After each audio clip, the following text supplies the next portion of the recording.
Championships here in Yankton, South Dakota, USA, in the NFAA Easton Archery Center, the center of the world in archery right now, with the best archers, youth archers in the world, coming to. I've seen you very often. Really close to Yankton, so I was able to come and support some of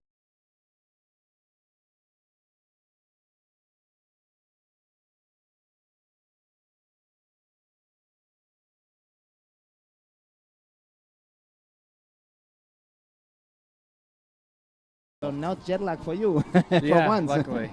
Excellent. Thank you very much, and it's good to see the match or the game from outside. Yeah, not there's there. tons of other countries here, especially this year being an Olympic year. So, Yep.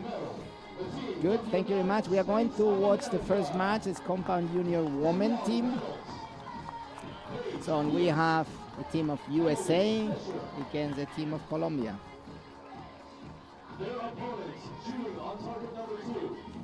We have the Colombian team, one of the most successful women teams in compound.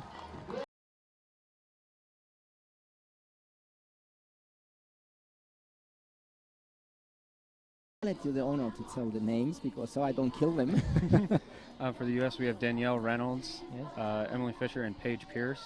Okay, and for Colombia, this is my part. We have Sara Lopez, Nora Valdez, and Paula Roman. You see each of us using the good pronunciation for our names. So they will rank, we have here the rank number 1 USA against the rank number 2 Colombia. So we have seen this moment.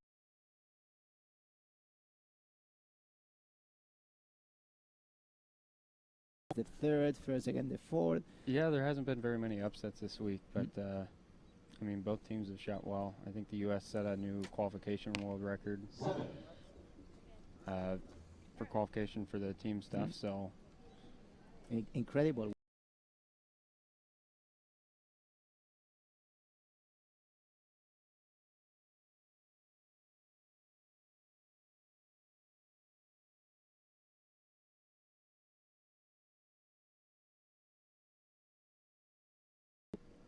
We have been talking this morning with John Dudley. We were very impressed with the form of the archers. We have seen an increase of good basics, good form, good shooting in our cadets and now in our junior. Is how you see it as a top archer? Well, I mean, you look at how young some of the top archers are. I mean, I'm only 20, but I mean, Sarah won the World Cup finals last year, and she's here shooting junior for this.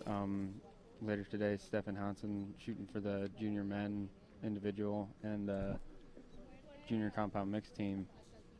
You know, he's been really successful on the international circuit as a senior. You're just seeing younger and younger archers shooting with good form, good form, basics, and you know, incredible ability for what the scores they're shooting. So, I mean, it's been really impressive to watch.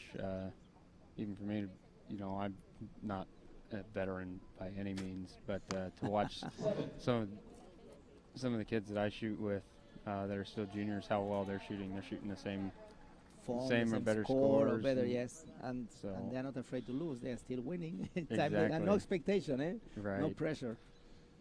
But here, indeed, there's pressure. Both of them wants to goal. Both think they can do it, have talent to do it. Both teams had close semifinal matches, and I believe Colombia was actually down going into the last end by a couple points from Great Britain and jumped ahead. And I think the U.S. was down 1 or 2 or tied going into the last end. I saw this yesterday. They were down until more or less the last end. But at every arrow counts. Exactly. The last one we saw this morning with a comeback from Fatima. From Iraq, she was behind. Last arrow she tied, and the shoot-off she got it. The last 2 arrows she really did the medal. Of course, the other counts as well, but you never give up until the last arrow. Exactly. Everything can happen.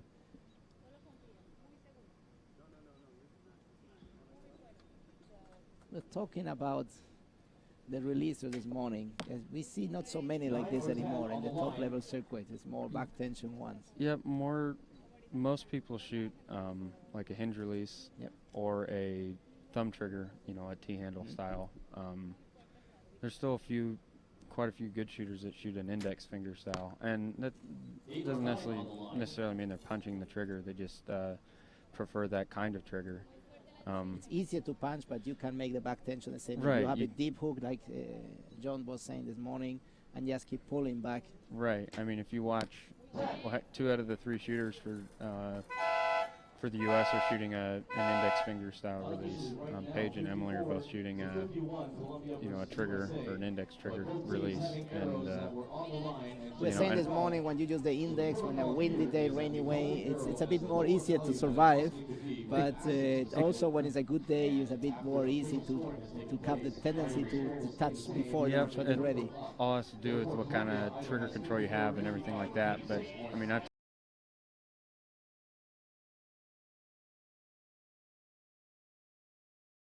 there is a correct way, for sure. And we see now Colombia is taking the lead, 54 points against 51. US at a 7 and an 8, an 8 with the asterisk, which means that it's a liner, could be a 9. Now the judges have to check if what is the score. What we are watching now, the graphic is a preliminary score. It's until it's confirmed with the judge. We can see now he's taking magnifying glasses to look if his line is touching the arrow or not. As an archer, when you are there in the line and waiting for this, you are praying. Yeah, you're hoping it's close. Yes. And we always have, our coach in the box usually has a spotting scope or binoculars. Or, I even carry my own binoculars while I'm shooting in medal matches to look myself. So just as a comfort level, I always shoot with them on. And I always practice. And that's why it's important to have an agent on the target that you trust, that he's really defending your points there. Right, and usually if there's even the slightest chance of it being in, most agents are going to ask for a judge to have it called in if it gets called out from the opposing agent. We see how the teams talk, the team members talk. We saw also this morning there's a lot of interaction in the archers. They're trying to support each other. The most experienced, of course, Sarah is helping the rest to get confidence. So how you feel this when you're a shooting team? It's really important to know each other, know what you can do really to help. Yep. Sometimes it's not saying anything, or sometimes it's saying the right thing. And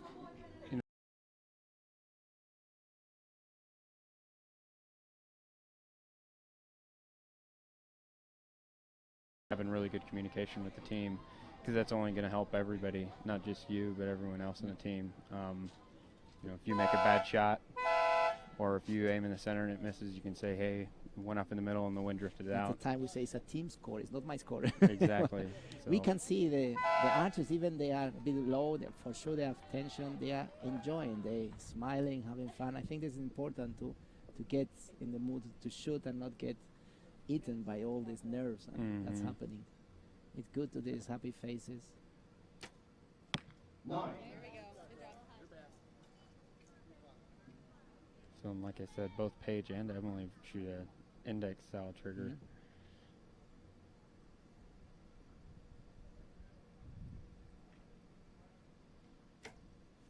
Nice shots, a bit high both of them. We still have a sunny day, no wind at all. It's getting hot. We have everything this week except snow. I know. Well, don't say that because it might happen. And then will be my fault. Let's see.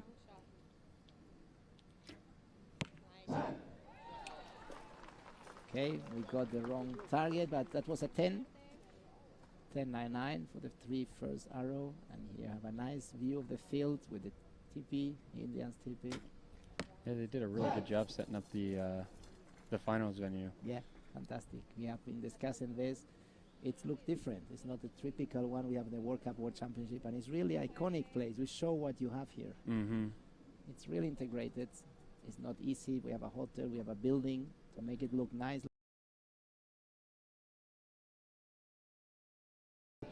Solid 10.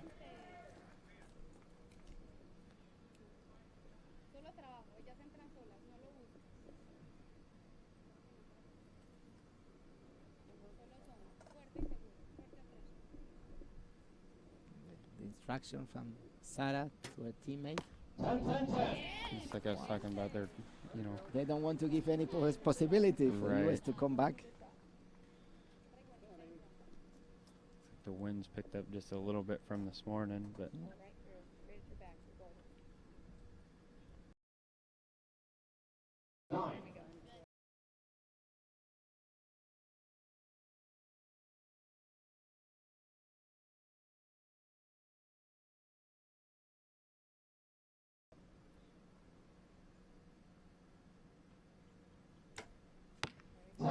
They got it. Good, a solid 10 in the X ring.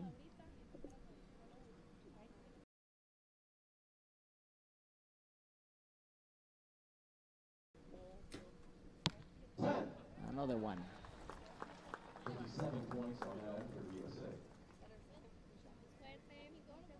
Indeed, these two teams know themselves quite well. Even they are young. Is 15, 16, and 17, and the junior are 18, 19, 20. So they know each other from previous competition. They follow themselves, also follow the competitors. Whether it was social media, website, apps. There's Yeah, many and ways to see what your you know, national ranking system and all our national ranking shoots, seeing you know, our teammates at those, but watching everybody else shoot, watching, you know, I know Sarah posts a lot on social. and he prayed to God. Here we see Sarah who has training just on time. She Yeah, knew she still- was tired. Still counts. Yes, but we could say less than perfect 10, but to shoot it, to have it on Yeah. time. Will be shooting first on target number 1. Sarah has been training incredibly last month. She has some training over.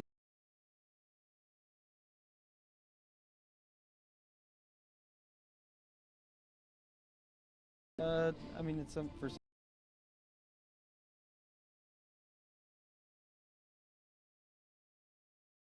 Oh, yeah. That don't shoot on an international stage. I mean, she's got a lot of experience, She's a big name. not only in the junior stuff. I think she won.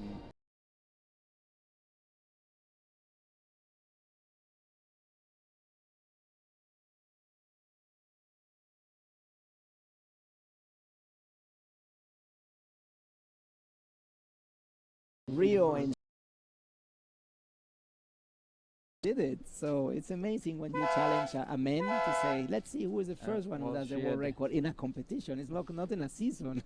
So she knew she was shooting really good. And it's clear, as you say, that she's giving confidence to the team, and the Well, team is leading right now. And before that, she had she still has the 150 with 10 X's record for all the women, but for the longest time until Rio broke that record for the men in Shanghai, it was the exact same score and Yes. X count. So Wow. So Colombia is USA trying to come back and keep it a tight match until the last arrow. see the wind kind of moving her.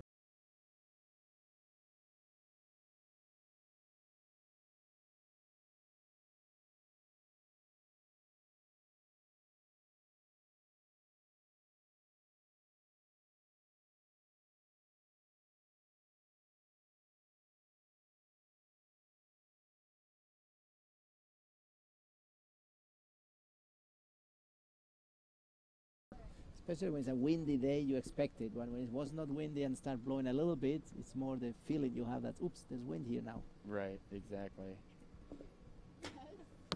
9.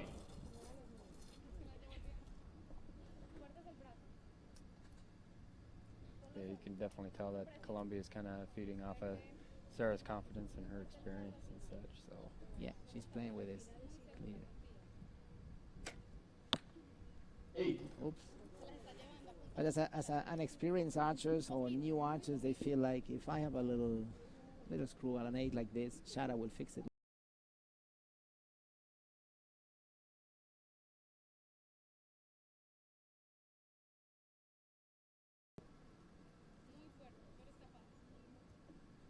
Taking a bit more time, 9. trying to make sure. that the arrow go in. We still have lots of time on the clock. Usually, you try and keep each archer within that 20-second time window, and so to say, after the first half of the end, should have about 60 seconds left, and they still have 63. So I mean, they're still timing goes. So yeah, we have 120 minutes. 120 seconds. Sorry, to shoot the 6 arrows. So it's more or less 20 seconds per arrow per archer. That seems to be quite enough or a lot, but in compound they take more time to load the arrow, to put the releaser, to get ready, more than recurve. And at the end you have a bit less time to execute the shot. Yeah, most of the time change comes from, I mean, if you watch compound versus recurve, compound's going to stay at full draw and aim a lot longer than the recurves will, just because we suffer physically, and you suffer mentally. Yeah, not holding as much weight at full draw. Compound's more of an aiming, some say almost more of an aiming competition. And controlling your way to make the release go. Yep, exactly. You have the tendency to say, I go, and it's faster. But normally he's not getting better. He has his time, as his rhythm, and the sequence to make the shot good, as it should be. 9.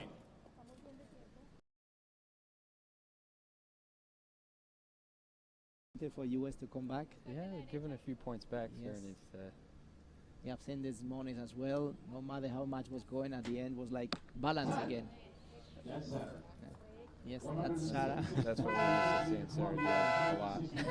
Yes, that was Sarah. She came and fixed it. But US took 2 points back, 55-53 on Colombia. No matter how, Colombia still have a 3 points lead, 166 against 163 from USA. 3 points, that is nothing. Yeah, potentially too. Yes, pending you're right. that one arrow. Well picked. Good, good catch. And They have to watch like now. Diane was, when we always watch our agents, and Diane, Watson, who's the agent for the U.S., kind of turned around and gave the U.S. girls a thumbs up. It sounds like. Yes, she just confirmed that it was in. So you're right.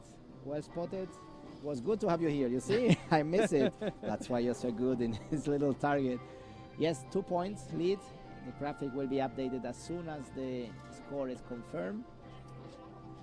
2 points is nothing in 6 arrows, and we are on the third end, so it will be one more coming. The last one, 2 points in 6 arrows. Everything can happen. 2-point lead for Team Colombia over USA. USA shooting first in the final 6 arrows of this gold medal final. As is in the rules, the team who is behind is the one starting each of the end. So US is starting to shoot the first arrow. And now is the moment when the mental game started. Yeah. As an archer, what do you feel there now? Last 3 arrows, last 6 for, and 6. you know that depends of your 2 arrows. And I like these situations, whether it's 1 or 2 points. It's definitely a deficit they know that they can overcome, and what makes do you it a little focus? more fun to What shoot. do you focus there, in the rhythm, Yeah, completely on one specific aspect, or? For me, I always try and focus on making a good, strong shot with my release hand, just because When this for work, me it's a dynamic motion, so it's easier to focus on that and on take one thing, and you know that when this is working well, exactly. So on one thing, I always try and focus on one single thing, and and it's with that the one. release being I have to move my hand to get the release to go off, and to focus on that makes it that much easier to kind of distract myself, so to say, from everything else. No, So it makes total sense. When you focus on one thing very much, there's no space for thinking another thing. exactly. And focusing what matters, focus what helps you to shoot, and focus on action is what we call a positive thinking. Think positive.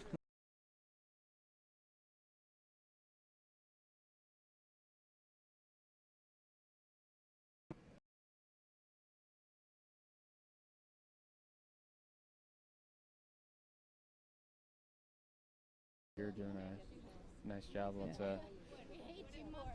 Lots of familiar.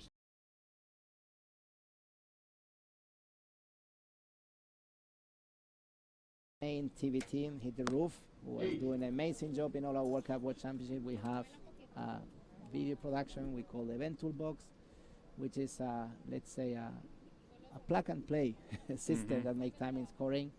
That with only 2 persons we can run all this production. As many remote cameras, fixed cameras. We have less possibility than we have in the World Cup, less cranes, less movement, but we can show this to our fans, to YouTube, and to our spectators on the venue.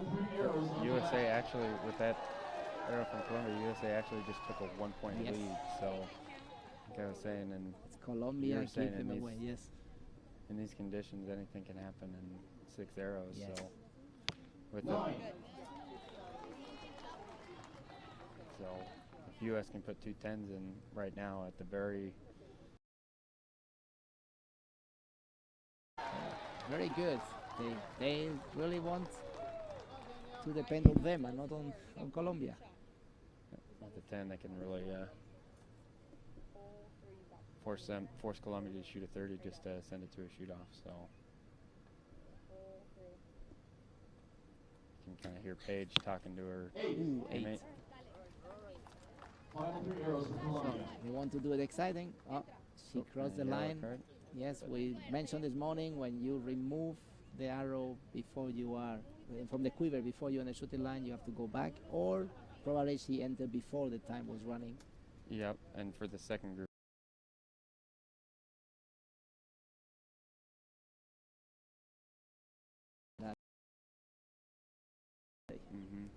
And actually, that gives USA the win. Yes. They already won. Colombia will try and finish strong here. This is what all archers want to avoid. That because of this shot, you are over.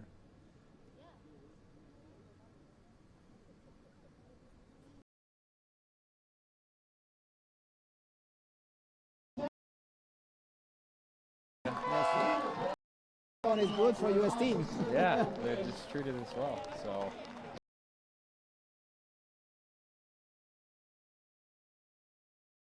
The tight match until the last 3 arrows, and they deserve this. Congratulations, US team, and of course, congratulations to Colombia. Yep. Both teams shot well all week, and it's fun for the spectators to have a close match like this. So.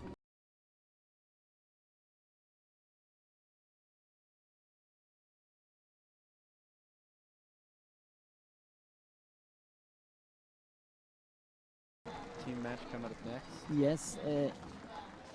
As a compound archer, you have been in the junior time. You have some training camps together. How you work the compound team in US, or you just meet in competition? We see each other a lot in competitions. I know for our World Cup team, usually it's just, we compete against each other every week. And every week? Yep, almost. Wow. The week after this we have a national ranking shoot. So, we compete each other, week in and week out. So we see a lot of each other, and we're all good friends. And then in free moment, you share about equipment. You talk about different aspects of training. I'm sure you share knowledge or experience you have. So it's like a training camp. Right. We're all great friends, and the same goes for all those junior guys. They compete against each other all the time at all the national shoots, and are all good friends. Not only here at the shoots, but after the shoot's over, hanging out and going to dinner, going and doing stuff. It's interesting when you see archers going for dinner. After 2 minutes, you see them extending the arm and putting the position. See everybody talking about stuff. Yes. Good. We will start now with the next match. Compound junior men team. It's USA again against Turkey. And we will have in USA, I will let you to make the honor to make the right pronunciation. So walking in front is Chris B, followed by David Hauser, who will actually be shooting in the individual gold final later today. And behind him, Stephen Manful. He's from only a couple hours away here, so. Oh wow, he's at home. Also, yes, half of the fun is from Princeton, eh? Yeah. So. And now I will make the announcement of the Turkish team with my perfect Turkish accent. Baris Tandogan, Samet Khan Yakali and Furkan Dernekli. I hope that my Turkish friend don't get too much upset with this pronunciation. However, Turkey again in a final. They were this morning. They were this morning in the cadet, and they're done better. Yeah, I mean, I've watched, I see all these guys at the World Cups, but Turkey has definitely stepped up their game a little bit. And, how they're shooting in the compound divisions has gone. So, They are definitely coming strong in compound. They were already in recurve. And having USA in the gold final, let's say, it's not a surprise. We always expect US in compound to be the final, like we expect Koreans in recurve, but Turkey not in the past. But right now, yes, because they were ranked number 2 in the ranking round. We have USA ranking the first and Turkey the second. So another final where the first two join in the medal match. yeah, and just like the women, hopefully it'll turn out to be a fun match to watch.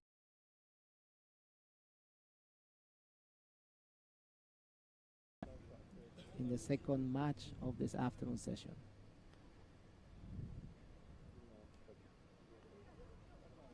Very relaxed position.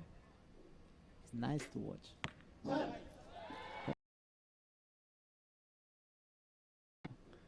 Chris coming from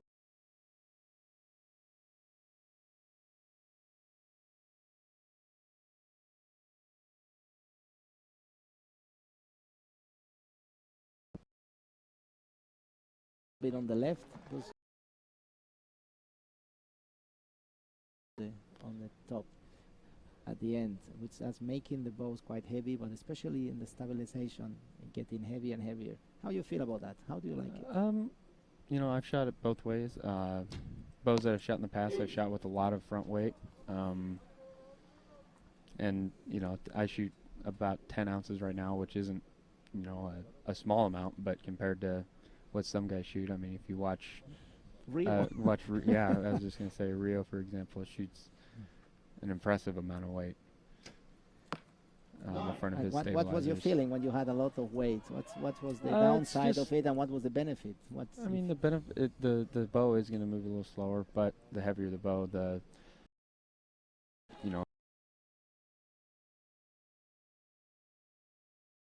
So for windy days, it's a bit tough.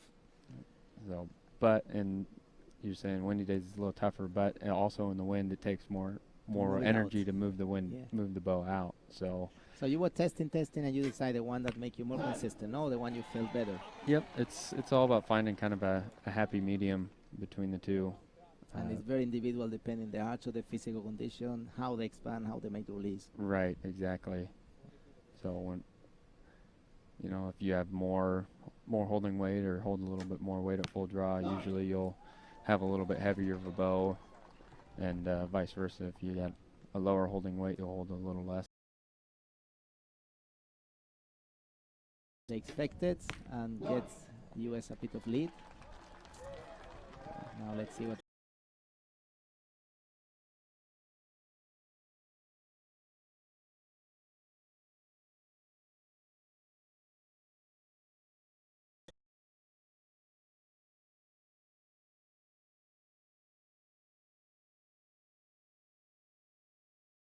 They got a 10. Turkey with a chance to actually be up by 1 after this end. A couple of 10s to finish the end.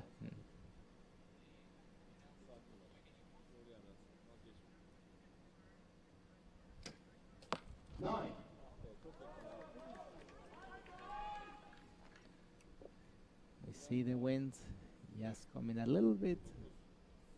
Time to time, of course, the feeling on the shooting line could be a little bit different because it's protected by the building. Yeah, with the wind coming in behind him, it may be a little goofy. On one side, they're protected from the wind with the bleachers, all the spectators. The other side from the building on the side there, kind of protecting the wind from that way. So maybe kind of creating almost a tunnel effect on the wind, making it a little harder for them to.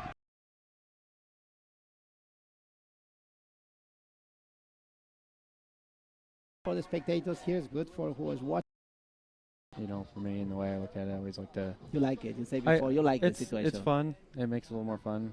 It does make it a lot more stressful, but makes it a lot of fun, especially when if you're able to come out on top to say you put on a good show and did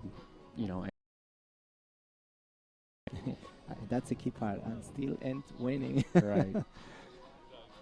All this tension is good when you win, and when you lose, you have to very fast to learn why and what you got to use. The judge is making sure that the targets are ready and indicating to the director of shooting. And it's something that we have tried in World Archery to try to do the competition more and more dynamic. You as archer, how you feel we are going faster and faster in the competition? I like shooting quickly because, I mean, at home, when I'm practicing, I just shoot ends back to back to back. So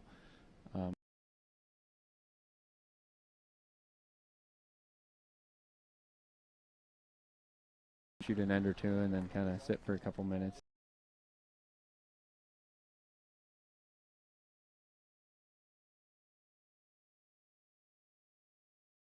Yeah, then shoot 6 or 12 arrows and then take a 15-minute break. So it makes the archers a little bit more comfortable, so we can get into a little bit better of a groove. And it showed there were a lot of really good scores this week. Yeah, very good ones. And that's good. You never thought about it, but you're right.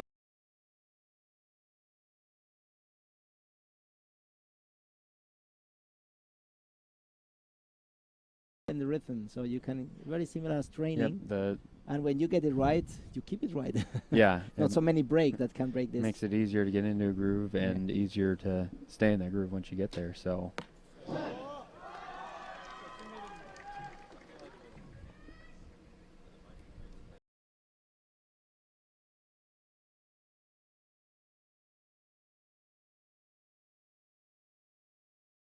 USA starting a little more on par with what they're used to with the 30 this end.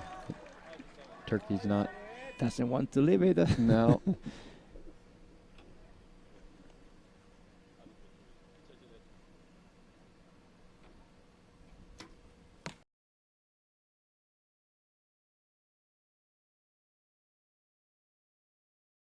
It's first arrows in a match.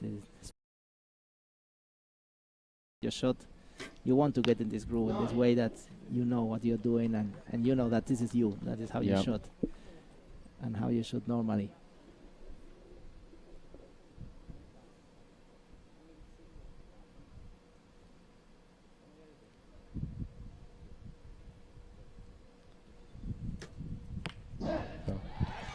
Another cool thing to look at is how different people have different setups on their bow and even their subtle changes in form. So I mean, if you watch like how Crispy holds his release versus how David does versus how Steven does, and even how they have their bow set up, it's all a little bit different. So that's a pretty good start.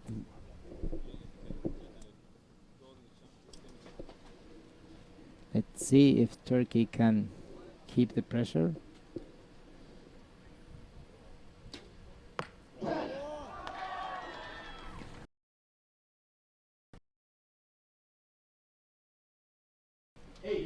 That's not good for. Was not his best. That was also quite fast.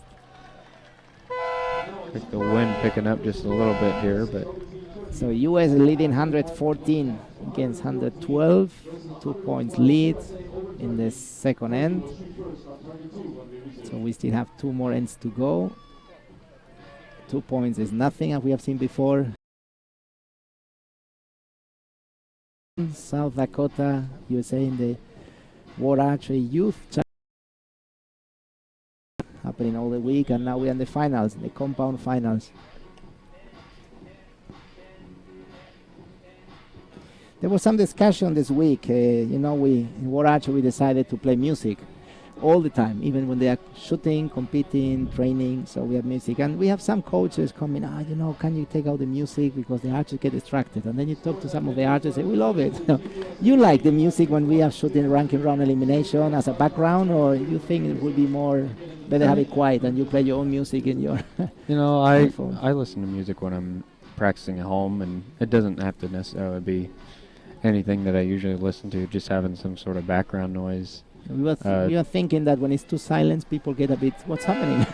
Yeah, you kind of feel like everybody's watching you or that sort of thing. Just, helps us relax a little bit.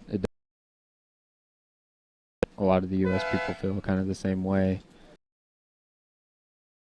Training with music. Turkey was behind, or is behind of the match, is the one starting. The next end started pretty well with a 10.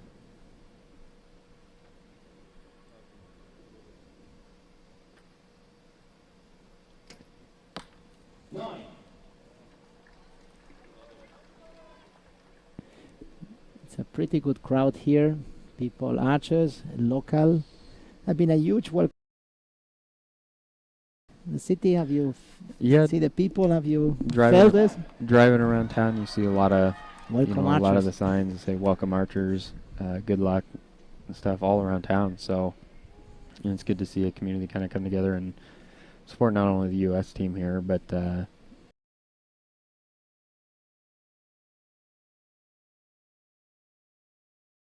welcome here. We are very happy to have this feeling. Good start as well from USA. Very good, solid 10.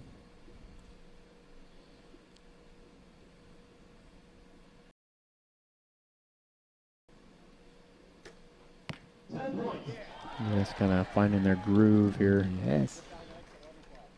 When they shot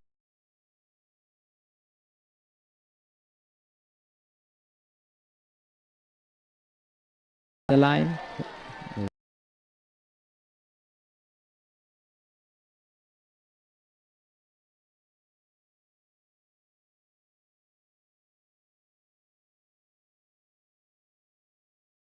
Touching the mistake also is felt a bit bigger mistake, that having a one that forgive more but makes smaller holes. Right.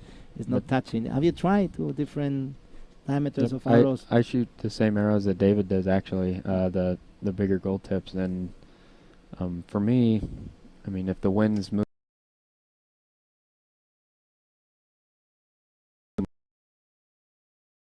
great anyway, so if it is making a bigger difference, or if I am still able to aim but it's moving the arrow, I just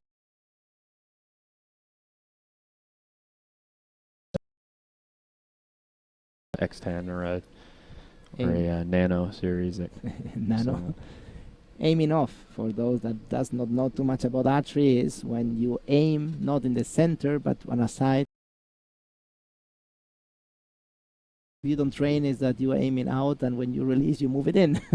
So you have to train the aim off and hit where you are aiming. Right, and for me it's a lot of visualization, so I'll watch the flags while I'm setting up for my shot, and as a drawback I decide what spot I'm going to aim, and then visualize me doing that instead of what I normally do is just visualize aiming in the middle and making a strong shot.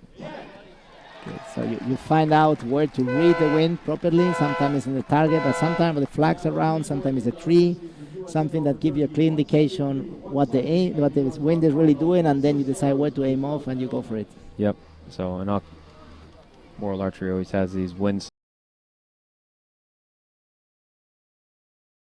going to be affected, not necessarily the smaller target, correct. The smaller flags on the target. So not only that, but even watching the bigger banners and stuff behind the archers. It's very important. We're talking in the ranking round elimination the first day, where to read the wind. In a very open field, it can give you different ways to see it, from the trees, from the flags, from other flags, publicity flags or country flags, and course, can happen that when you are aiming, the wind change, and then all what you saw before is not valid anymore. But this is called experience, no? Yep, I always try and make a little bit quicker shots during the wind, so I have less time to get moved off the target from the wind. But not only that, but I'm not just checking the wind once every end. I'm checking it every single arrow to see how it's changing. And you may aim in 6 different spots Yes. during qualification, shooting 6 arrow ends. You may aim in 6 different spots and have all your arrows hit in the same place. Or That's a good feeling, eh? When Yep, you or- choose different places and all the arrows are in the middle. All this look to you and say, this guy, the wind doesn't affect to him. We say this quite often. Say, look, this archer, the wind doesn't affect him. Say, no, he knows what to do to compensate it. So U.S. leading by 3 points. Turkey trying to come back.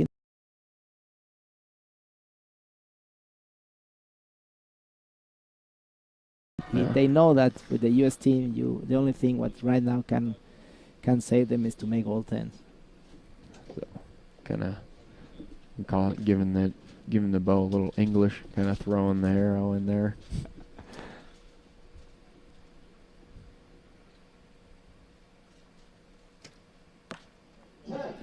Both 10 a bit high on the line, but that's count.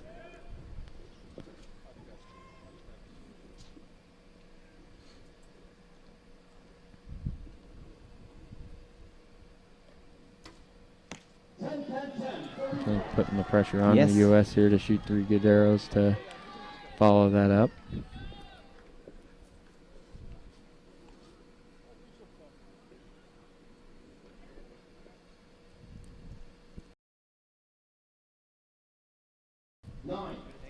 Just taking a little extra time, but still able to Yes. find the gold ring. 2 points lead still for U.S.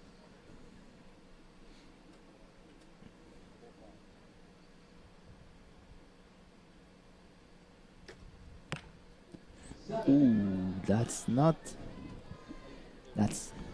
good at all. Probably not quite what he was looking for, but No, for sure not. But he's not happy right now, digesting the shot. But in this situation, the archer has to come very fast back to track. yep. And it's hard. You are still trying to get out of this, and you have to shoot again the next one and make it good. Yep. So I mean, it's still a chance here, depending what Turkey shoots, but Yeah. still got to finish in strong and But see what happens. So.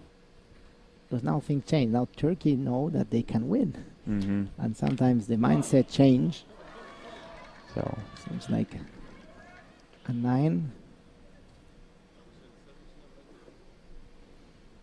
Let's see how the pressure affect or not. He can focus, or he's thinking what they can do by making a good shot. There's a 10 with another 10. Turkey will kind of have the same situation we had with the women, not giving the other team a chance. They did. USA still with 3 arrows to shoot though. We'll see if just make 3 good shots to close it out. And Turkey, of course, celebrating,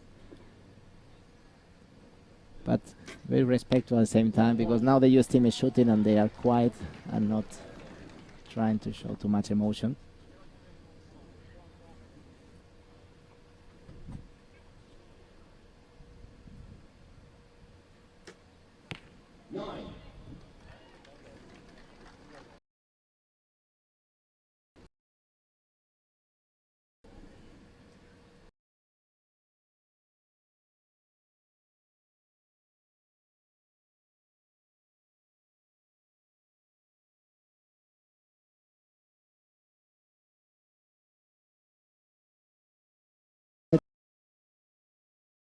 Indeed, the 7 hurt the US team.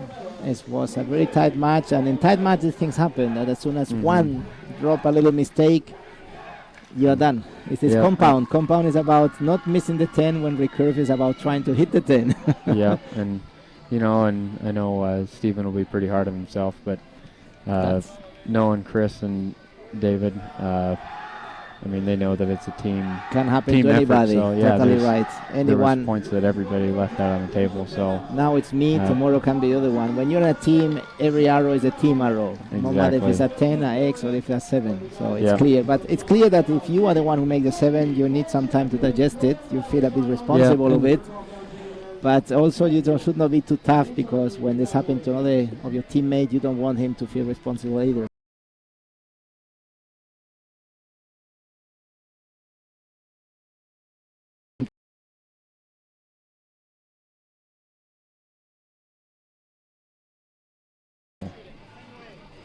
Yes, very good final, exciting final, decided by one arrow in one certain moment. Until then, things were pretty equal. It's a lot of pressure happening when you are there. We were also talking this morning or the last day that from here outside, relaxed, sitting in a couch on a chair, things seems very slow and cool. When you are there inside, things go very fast. When you want to realize it's the last arrow. Yep, it's How always you feel it when you are there? it's always a little different out on the field. I love to, compete and put on the show for people watching. But the tempo, the time.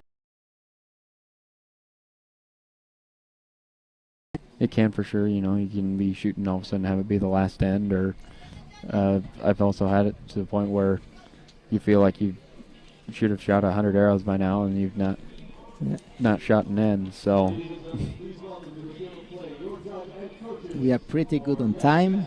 The next match is the compound junior mixed team, where we have a team of Denmark against the team of Colombia again. Denmark, very strong archers.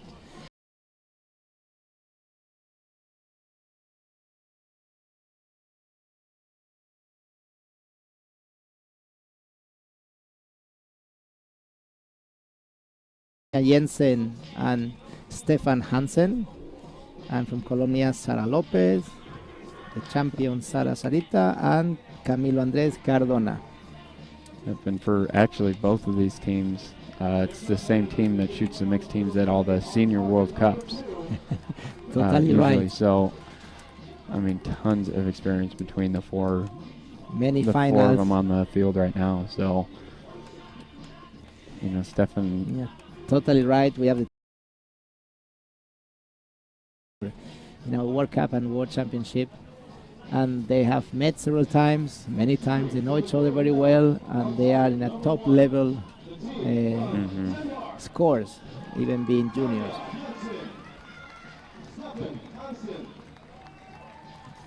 Tanya and Stefan. The team from Colombia, Sara Lopez, Camilo Cardona.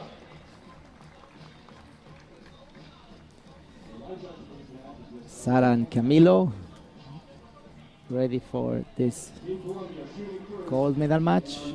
So I look to see not only a close match, but probably hopefully one with some impressive scores. I mean, both teams really capable of, running the table almost. So Sara, who in the quarterfinal, I think, remember clear, she has 2 arrows missing the target because a water drop in her scope on a bip. She could not see the target, has to shoot and missed 2 arrows.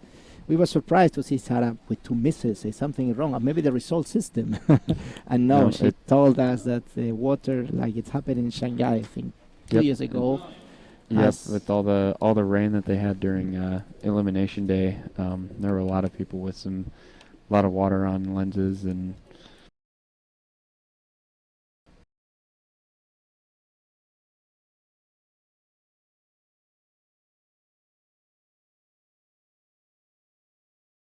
Is in the string, so that's helped the archers, compound archers, to align. You look through this hole in the string, and you look to the scope.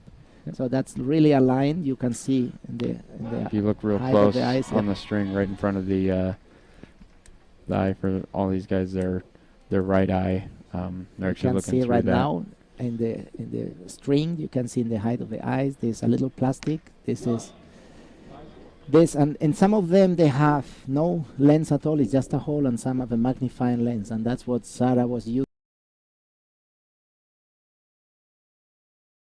and not the target. Aim and you cannot see. Yeah, to drop back and not have anything to look at. You know, kind of just shooting in the dark. I told her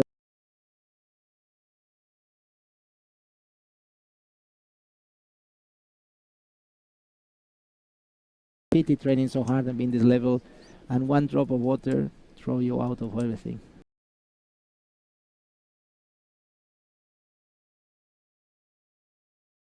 Clear up the target. So with in the sight, they have a magnification lens, and sometimes with the higher magnifications, it can be a little fuzzy or blurry. And the clarifier, like I'd said before, in the PEEP will help clear up the target, so your target base is a lot easier to see. So easy to see, but when you move the boat, also is moving more, no? Correct. The higher magnification, it will sometimes, yeah. And we have, as expected, Richard, as you told, it will be tight match with high score, 39 over 40 points and 38 from Denmark. So Colombia leading by 1 point. This is going to be like this, I think, until the end. As they have a lot of experience, they are used to this type of final, they're used to camera, they're used to be so close. I don't think that the nerves or the anxiety will play a role here. Just another day in the office for all 4 of these guys. Good way to see it. Another day in the office. When for some archers that they have not experienced this before, like we saw this morning in Cadet, when they enter in this field, they see the audience, they see the camera, they see the setup, they get a bit impressed. Mm-hmm. They're like, wow, what is this? Like gladiators entering the circles. Did you ever feel this? Is there any time in your time shooting our event that you came out and say, oh? Yeah, I mean... Which one, the one you remember? One of them.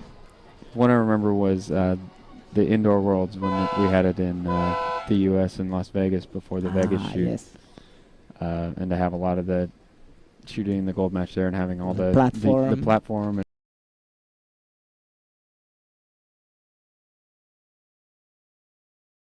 And also was a scenario, black curtain behind the target, so make it like really a stage. Yep, that one was one of my favorite venues there. And thank you for sharing. I won't tell anybody. Good. Yes, this play in effect, but not on those, on these arches we have here.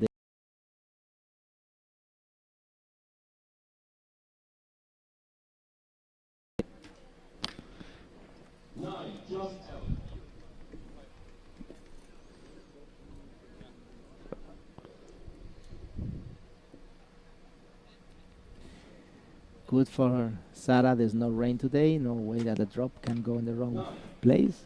And it's all about her. And Sarah with a little bit of an advantage just because, you know, she was out here on this field shooting on the exact same target, not, 20, 30 minutes ago. So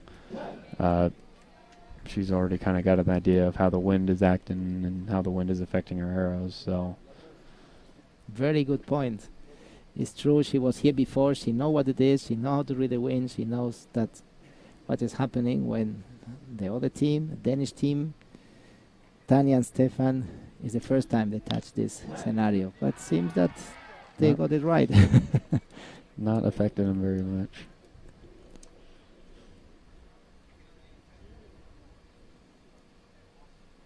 We have a good view how he's making the shot. Excellent, just in the middle.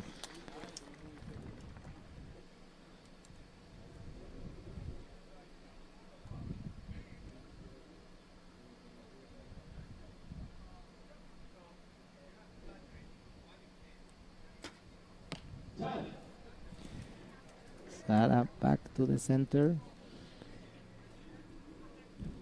Columbia with a chance to.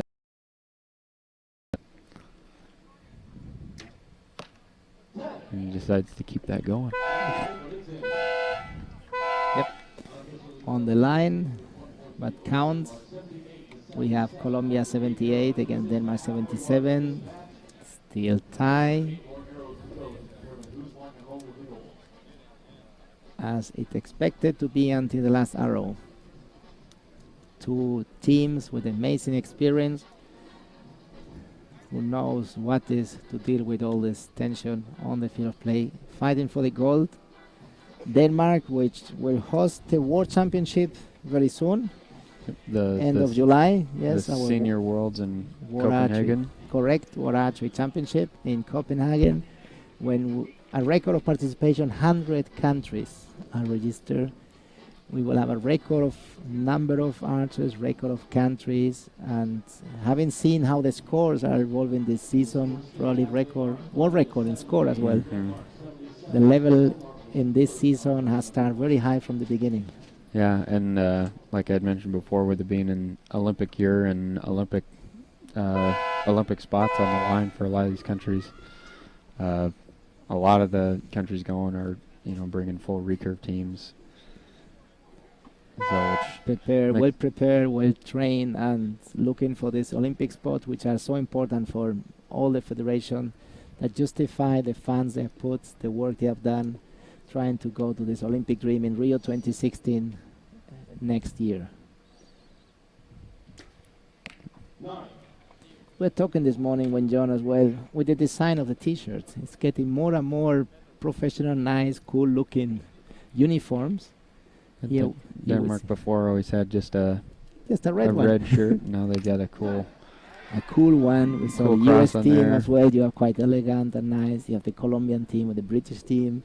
So all the teams start getting individual design, quite cool with the names, what is obligatory for the archers. But then they have some personalization. They have some sponsor. Really a good looking image. So having a team properly uniform with that design, a special design for the national team. Keeping 10 after 10. No one drop of wind. Wow. That'll actually tie it up for... That's hurt. That's hurt. So that'll actually tie it up and make it even more interesting than it was earlier. Yes. So.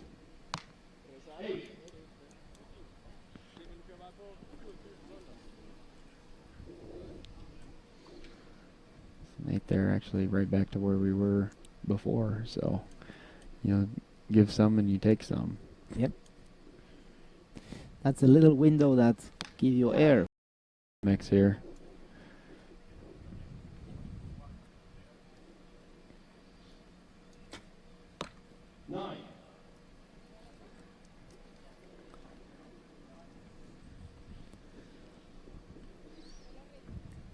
He needs a 9 to tie or a 10 to lead. They are tied. All tied up with 1 in to go. So every match today has been and now really close. Colombia give a bit of space, and Denmark did it also with his 8, and then Colombia tried to come back but made a 9. So we are 114 to 114, tied exactly as 3 ends ago when we start with 0. But just 1 end close to finish. So we are deciding this gold medal match by 3 arrows. Sorry, 4 arrows, 2 each of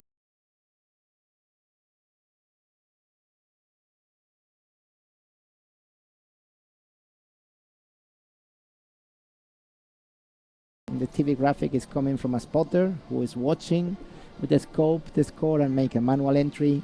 But then the judges has to go to the target confirm with the archers agents being there to represent the archers. Call by radio to the result team, and the score is official. So when we have liners, is the moment we correct the score, and has been confirmed. There is same score. So we have a tight match right now with 4 arrows to go.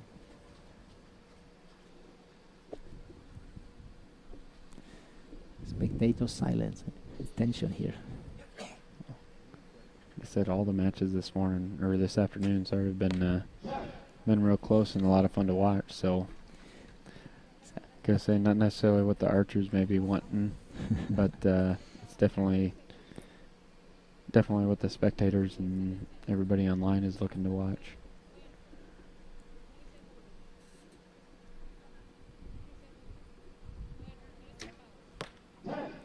He know how important was this shot, eh?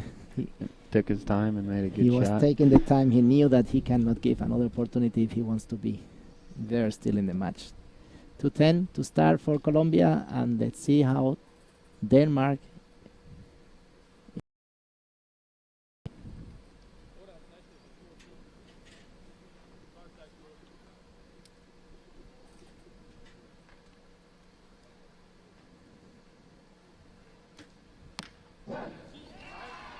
Stefan shooting really, really well this match. Really so well, yes. 2 arrows remaining, only 1 point. Totally right. Solid 10. Sarah making her work, making what she is supposed to do. Mm-hmm. Let's see, Camilo Andres. Has a chance to seal the deal here with a 10. 13, 12, And he does. 10. They did. Every match this afternoon's been decided before the second half of the end from the other archers. Not something you usually see, so. No, but has been the first match. I know it's the second match that the lower rank is winning. Before was Turkey, and now it's Colombia was ranked number 2 when Denmark was ranked number 1. And the number 2 in the ranking took the medal. So we have unofficially Colombia winning, but officially celebrating.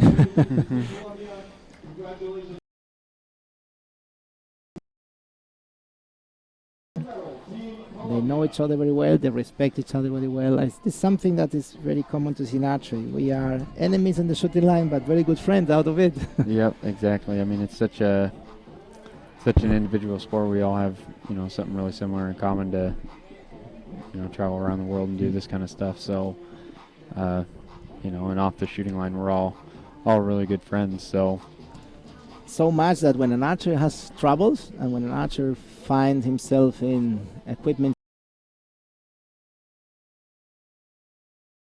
men help you, say, I have this backup bow, do you mind, you want it, hide it, and it's amazing, this solidarity. I mean, just within the team, I think in Antalya, Patrick Larson from Denmark had issues with his bow. Turkey the year or two before, Martin Damsel from Denmark lent Braden Galantine from the U.S. his bow after Braden's broke right before they were going to shoot against each other in a medal match. So with both the same owner bow. Yeah. So that's very nice to see, and it's clear that when one archer should compete against another one, the best thing you can do for a friend is to make his life difficult and make all 10, and now you train more. And that's the attitude. There's no friend there. Good. So, I mean, we're all competitors, but we all like to not only have our own success, but watch everybody else have their success too. So it's very good. So we have finished this match. Congratulations to Colombia for taking this mixed team gold. Congratulations Denmark to reach the final. I'm sure they can meet again in the World Championship in Copenhagen, and let's see if this time Denmark have the audience behind them, spectators and cheering, and they can get the medal. But we never know. These two teams, as mentioned, are so high level, they are so equal that one little 9 and one little 8 is making a difference. Yep.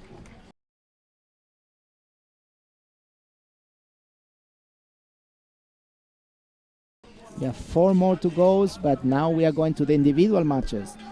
And we'll go to the compound junior women. We have the bronze medal match with archer from Ukraine, Maria Skolna. I'm afraid that Sklonna. I'm afraid I do it wrong. So, and I cannot ask for help now with you.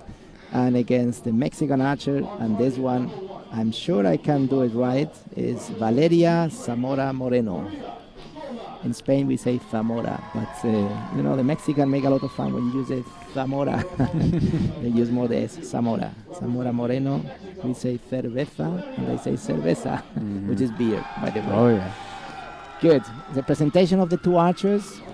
they reached the bronze medal match by Maria beating Sara Lopez with these 2 misses, exactly what was in the quarterfinal, and Mexico, Valeria beating the Turkish archer in quarterfinal, and right now start the bronze medal match.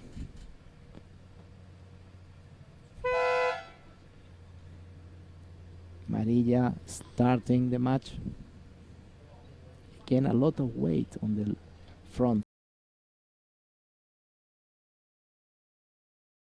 Starting with a 9, bit high. Shadow making it kind of hard to read, but And a 9. By Valeria. Again, Mexico.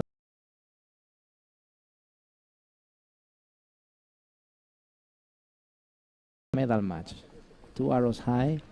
I guess she moved the sight, and that's what she's doing right now. She's correcting the scope, the sight, to try to make the last one in the 10. You kind of let your first one slide, especially if you think it was a good shot with all the nerves you might have. But make 2 good shots in a row and they land in the same spot. You better be moving your sight a little bit. Correct. It's better in height. It's a bit lower, but still on the right. So 3 9s to start. Opportunity to have it be a draw. It's not a good start for Valeria. She's not feeling comfortable. You can see in the face she's a bit probably impressed by where she is. Still not settled, still not calm and not feeling the shot. But a big crowd supporting Mexico. Mexico team is always supporting the archers with a lot of energy. Always a lot of support between their archers, and whether it's at the youth staff or senior staff. Always like to make a lot of noise with their cheers, so which makes it more fun for the archers and more fun for the spectators too. Indeed. Many years ago, you are too young for this, but in my time, 20 years ago, the people were saying, silence, they are shooting, they concentrate. But this has changed. You're born in this sport with people cheering, making noise, music. You came with a new generation where we have changed the competition to something more fun. Try to have a little fun while we're doing it, but still pretty serious. I mean, when we're up on the line, trying to concentrate, but still trying to have a good time while doing it. So it's always a little bit easier to be more relaxed. More relaxed, yes. The tension is there. In any case, everybody wants to win, and the tension is inside. But if you let the tension eat you, you have to. Yeah. You're in trouble. So Valeria's last 3 arrows are actually all right on top of each other in that left 8. So I think we saw her move her sight right after she shot her last one. So we'll see where this one goes. So she corrected the sight. She got it. It was a good correction. Yes. As you mentioned before, first arrow go there, the left, second go there. You don't know if it's you don't know if the sight. Better move the sight just in case. Good. Solid 10. Good 10.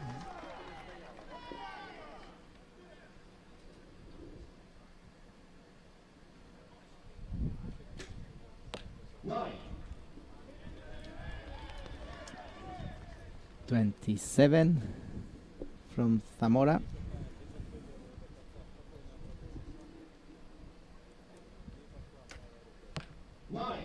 Against 28 from Maria. Maria picking up another point.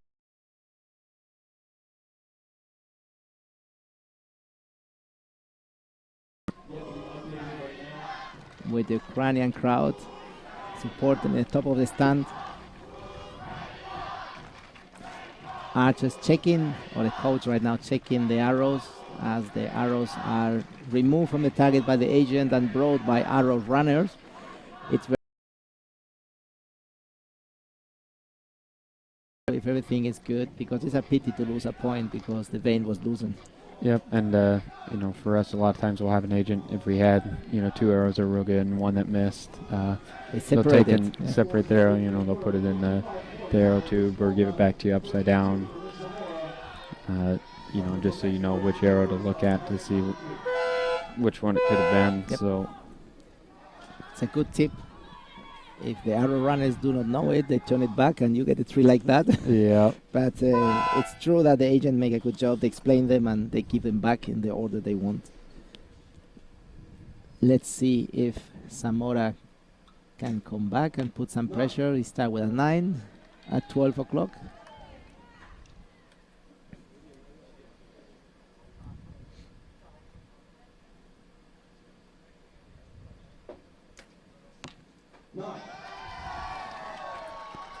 About outdoor shooting, do you coach people? You help kids to get in your level? What do you do?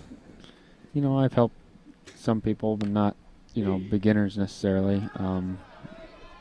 Like with the junior men's team, I've helped, you know, work with Crispy and Steven a little bit, but never as like, you know, a formal coach thing, just more as a friend offering advice. A friend, a top archer, and giving advice and sharing.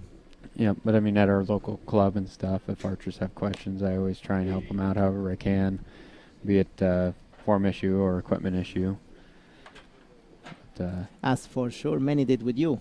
I guess when you were starting, you were asking from the top, from people around, what you could do better. How you felt? You received a lot of help? I never had a coach per se. A lot of it was just, you know, me asking friends that were shooting at a higher level than me, or, you know, watching other people shoot and see what they did versus what I was doing. A lot of trial and error. Try and error. You know, to see what worked and what didn't work. Did you watch our videos in YouTube? Oh yeah. Yes. Watch a lot of them. So you are the one watching. You are the only one that's watching. I put all the views on there. This is something we're talking with John Dudley this morning. In our time, we're talking about 20, 30 years ago, there was no internet available. It was very difficult to see archery in TV, to see how the stars are shooting, how the best stars are shooting, and learn from that. And that has changed drastically nowadays with the apps, with the website, with YouTube. Yep, with all this, we can find many matches, many top archers, many tips in internet. That's helped to become better archers sooner. Yeah, I'm sure, and you know that has a lot to do with the level of competition has gone up drastically versus, you know, even 5 or 10 years ago. So, you know, almost an information overload. Everybody's kind of put on the same playing field. Yep. You know, not necessarily what country or organization has more money to hire.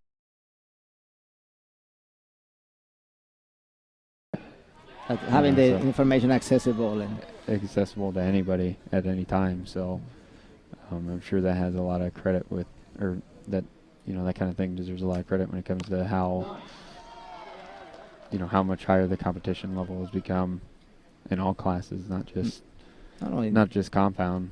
We saw it in recurve, we saw it in compound, in men and women, and especially the form. It's so good, basic form in all the arts I've seen here, that I see a difference on only 4 years ago when I saw the Youth World Championship, or 2 years ago, and you can see the forms are really good in most of the archers, in a grand majority of them.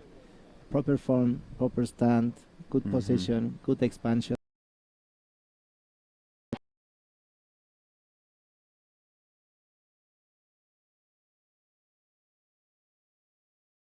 And keep the lead of 4 points. 110 against 106 after 4 ends. We see it's a 9 liner for Marilla, the second arrow, so it could be even 1 more point of lead. The judges are now checking. Both archers had close arrows, so we'll let the judges decide. They get a little bit better view than we do. Yeah, we see with magnifying glasses, they are looking the line, they continue the shape of the line and see if it's touching. Of course, they have to do this without touching the arrow, without touching the target face, and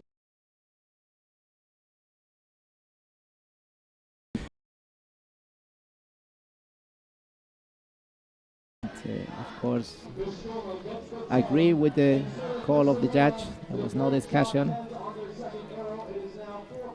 And that was indeed a 10 and not a 9. So we are talking about 5 points on lead and 3 arrows to go. It's very tough to come back, eh? Yeah, I mean it's definitely a stretch, but not impossible. I mean, it's not impossible. We've seen a lot of things happen before, so I mean we'll wait and see what happens here. But if I had to guess, looks like Maria's gonna come away with it. But unless now Maria gets or realize that she has already won more or less and gets scared, that changed completely the mindset when you are fighting for it. Or now suddenly you have to save it or keep it, be conservative. So no matter what position you're in, you always got to try and make the best shots you can, because you don't know what's going to happen for sure. So you can just focus what you can do. Exactly. Not what the others can do. So focus on what you can do. You can see here all the impacts. She's pretty much on the left all side. Left side the entire match. So we just saw her move her side again there.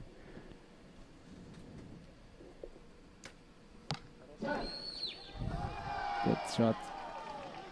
Indeed, she's focused to make good shot, and she's doing it.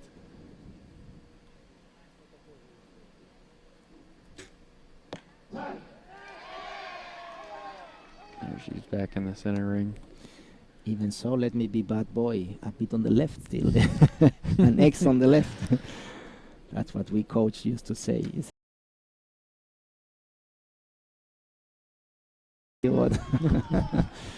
Good grouping, excellent 2 arrows.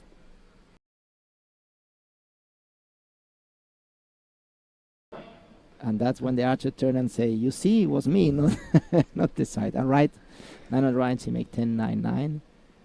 For sure, not very comfortable. Sure, she wants to shoot a 10, but wow. But she just had to hit scoring wings to come away with the gold, or to come away with the bronze. Sorry. Yeah. As I say, the last arrow, she knew she could win, and the thing changed. Eh? Yep. But enough to win. Enough to win. So she has a comfortable lead. She knew that she could.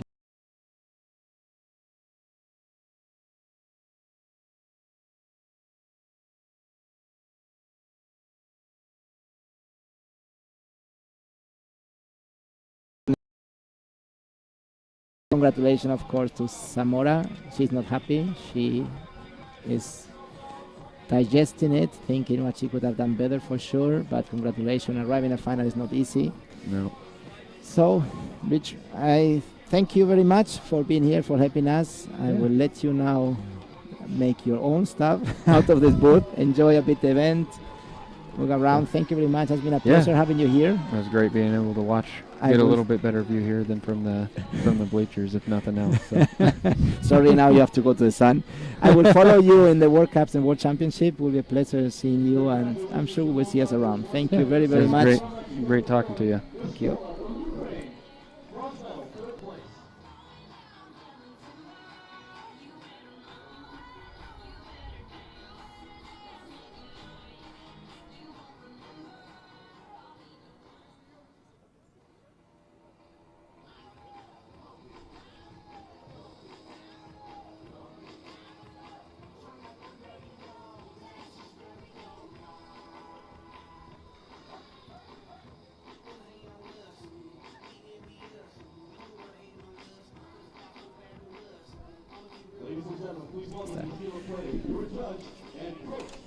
Good, we are back in the next match. We still have 3 to go.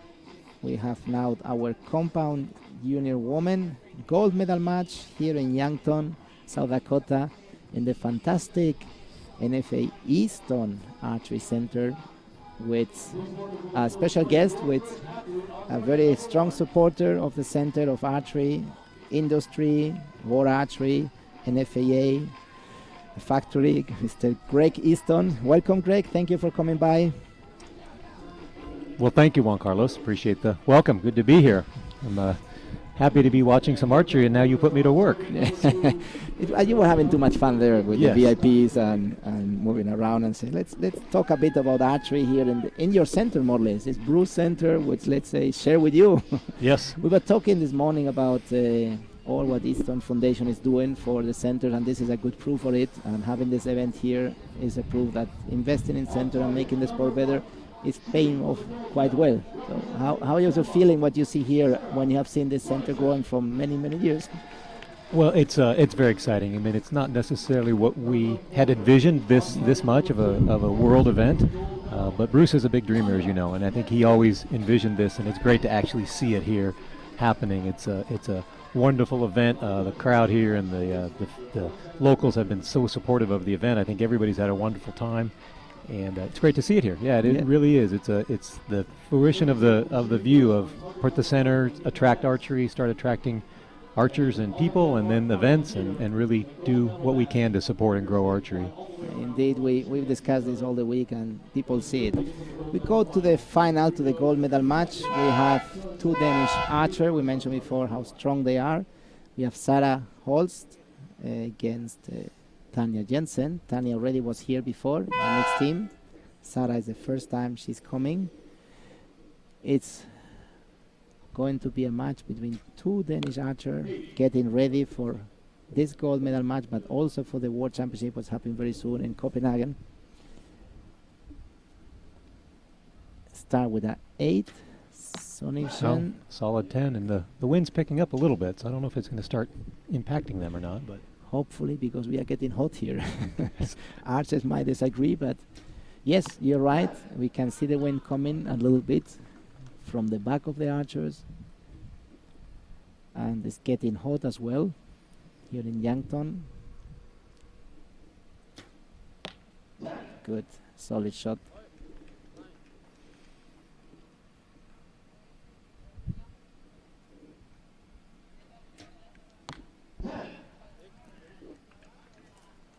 Indeed, these archers know each other very well. For sure, they have training camps and competition and trials in the host country, but they probably are not used to see a venue final.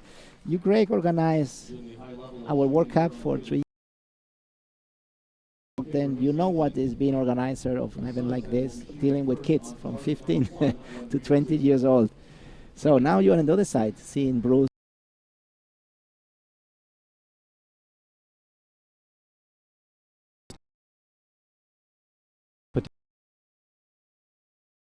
of the archers, I mean, each year they seem to get better from all the different countries. Bruce has 51 countries made it here, and that's I think a record too from a standpoint of how many we had in Ogden. But yeah, it's an exciting event. You know, everything's different with the venue where they lay out and that sort of thing. But I think Bruce did a better job. He really focused on what he called the customer service, looking at the archers as customers, and he did a good job of welcoming them. It's interesting you say did a better job, but I know you have been advising a lot. All your team have been giving him tips what you will have done different, or what he has to be careful to consider, because NFAA is a different federation and has different way to do events as World Archery, and you have done our events in World Archery, and I know there's a lot of transfer of knowledge that's happened there. Yeah, I think that's probably one of the key points. Some of the staff here are staff that we had in Ogden for the four years of the events we did there, so they brought some of that knowledge. And really, we've got in Salt Lake a World Cup coming up in 2017. And when I sit watching this event and talking to Bob Romero and some of the other people from the foundation, I say, you know, what should we do, and what do you think about that? And we also try to learn when we're here. So try to keep doing things better and just making a more exciting event for everybody. And that's good, because it's making the events better and it's making our sport better when organizers share information, share knowledge, and try to tell you this we thought was like that, but in fact was not. Now you have time to do it right from the beginning. And of course also share what was working well and try to keep this. Back in the match, we have the first and going.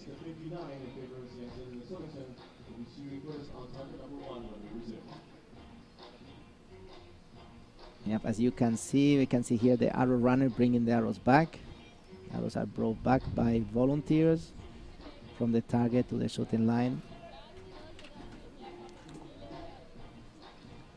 And they have a number of great volunteers here. It helped immensely in Ogden. We had a really good turnout from the public, and the same thing here. It's amazing that people, they'll come and donate their time and really do whatever needs to be done from a job standpoint, and that's so impactful and so helpful for an organizer. Of course, making all this effort to build a venue final, try to make the sport more accessible to spectators. If then they show up, is a bit sad. Here is a good turnout. We have a mix of archers and local people coming, passing by, watching a bit the competition, moving around, seeing the center. It's a nice view of the facility that the Easton Foundation have helped to build, to develop, and to give activities inside. We have Jensen leading 59-56, 3 points lead, the first two ends.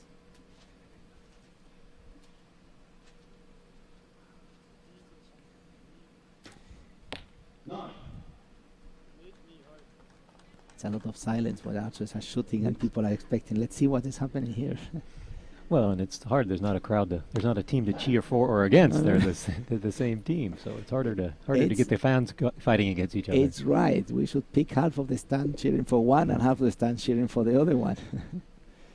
And well, you'll know as a competitor, I would think it would make a difference. It happens. It does. Let's say you have your own anxiety, your own nerves inside, and when people are cheering and you're able to take out expression by just smiling and saying thank you, it's making you a bit more calm. Yes, we were talking previous matches how you see the archers trying to get more expression out, laughing, talking, to take this nerve out. When you try to keep it inside, there's a moment that come out with a mistake or a bad shot. So the cheering is important. It's not disturbing the archers at all, and it's helping them to go out of this tense situation and enjoy a bit more. We see that there's still a lead of 3 points. They both did 29.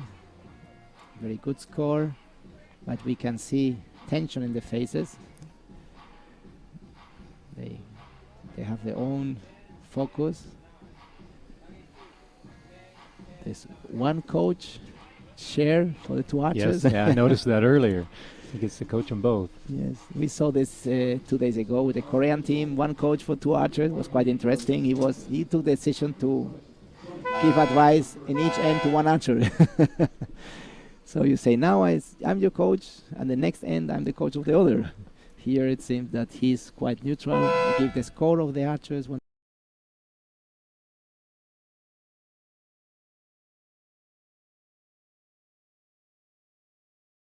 archers don't want to have too much talking and they're in their own business.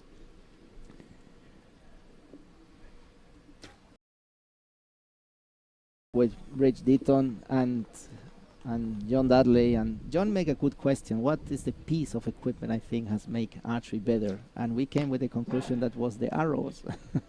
Arrows has improved our sport dramatically when the Yankton came with the AC in the moment. All these arrows that was developed by Easton, by your company.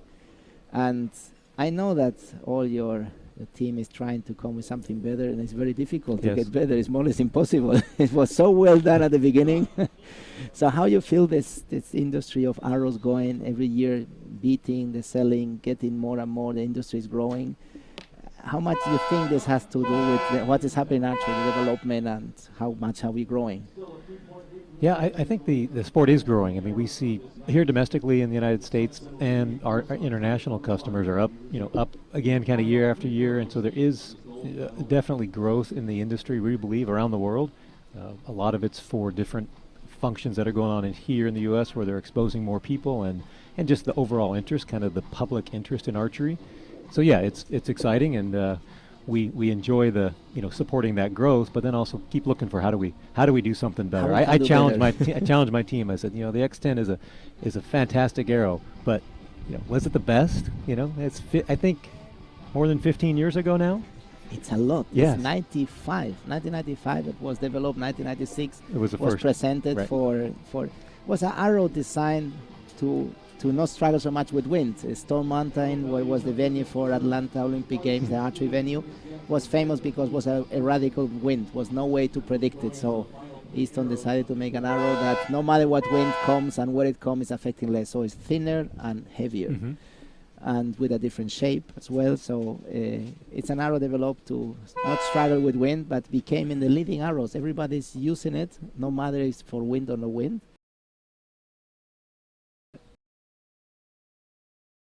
That yes, that they have a challenge how to do it better. Yeah. Well, the archers will all appreciate it, but it really is that accuracy from arrow to arrow, the same weight, the same straightness, the same spine, the stiffness around the arrow, even the same component fit, how things fit, because all of that does make a difference in the arrow. One of my engineers just the other day talked about how my dad for many years had worked with him, and he was an engineer in statistics and averages, and would say, well, look, on the average, here's what we're doing. And my dad would say, no, an archer does not shoot an average arrow. An archer will shoot this One arrow, yes. This arrow needs to be perfect, and the next one needs to be perfect. This is Jim Yes. Easton, our honorary president for FITA in those times, a man who was a visionary, hard worker, and is a visionary, still, and also saved our sport from the Olympic program, as many of us know.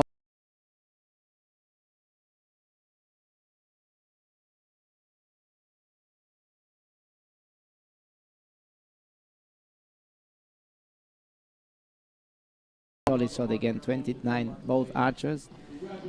And let's say that the coach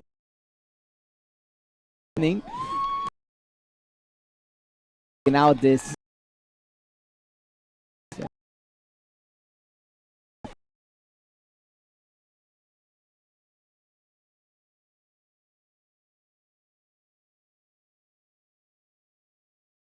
just not too tight at the end, but it's difficult when in the first or second end you get 3 or 4 points of lead.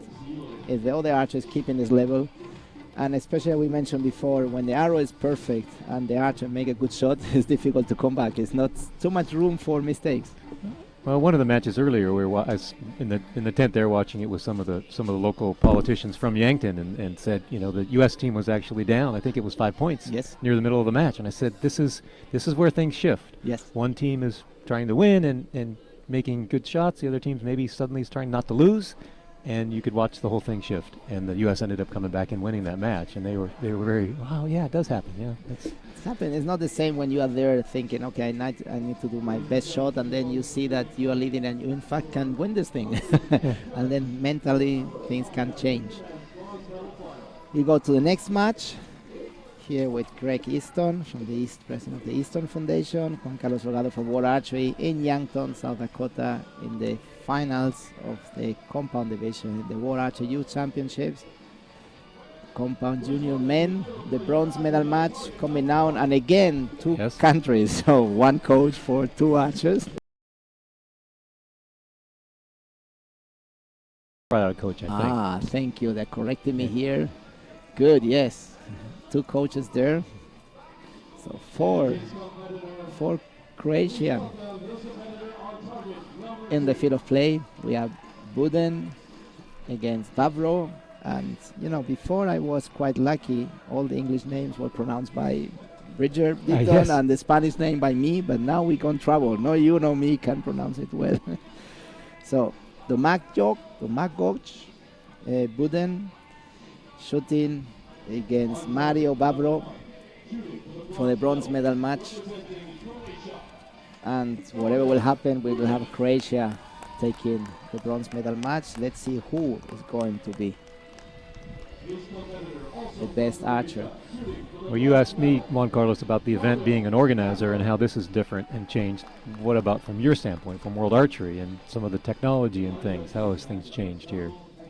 What has changed more is we learn a lot since we were in Ogden with you guys, and we know much more what's the challenge for organizer doing a youth world championship, and we learn thanks to you as well, because we put this event in US. It's a different country. We have not worked before in our world circuit, and we found out there's different mentalities. Your team was extremely proactive and experienced in working as a team. We didn't have this in other places, so the first difference is we were more experienced. The second is the community is different, South Dakota than Salt Lake City. We have the tendency to think that one country is all the same, but from east to north to west in US, mentalities change. I would say that the other difference I see here is all the knowledge the organizer got from you. That's help us to. We didn't need to explain too much because they already got all information from you, from your team. And the community. This community is smaller than Ogden. We felt very welcome in Ogden.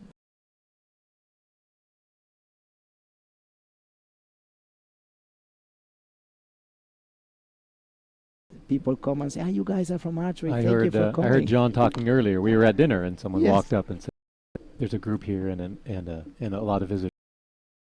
Yeah. That's an excellent start.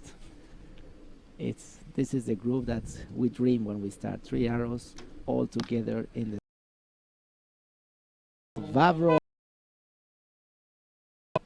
with 3 arrows in the X, more or less, together making just one shadow.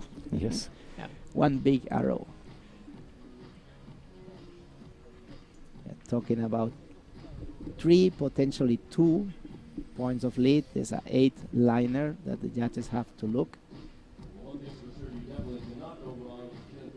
But indeed, in World Archery, we like to come to US. We like to work with your team and with Bruce. And what we have seen is that archery has grown so much that it's not so much of the place. It's more about the organizer, about the expectation, and the level of the archer. We have more countries. They're shooting amazing score.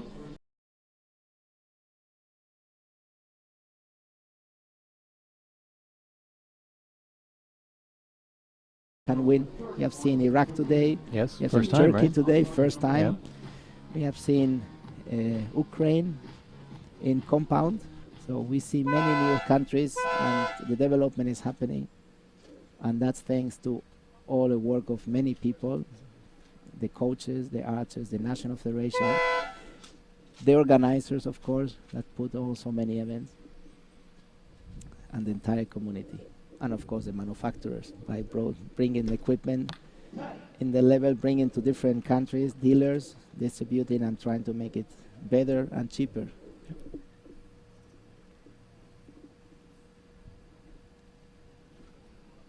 Barbaro with a very good line. And here we go, has not missed the 10 so far.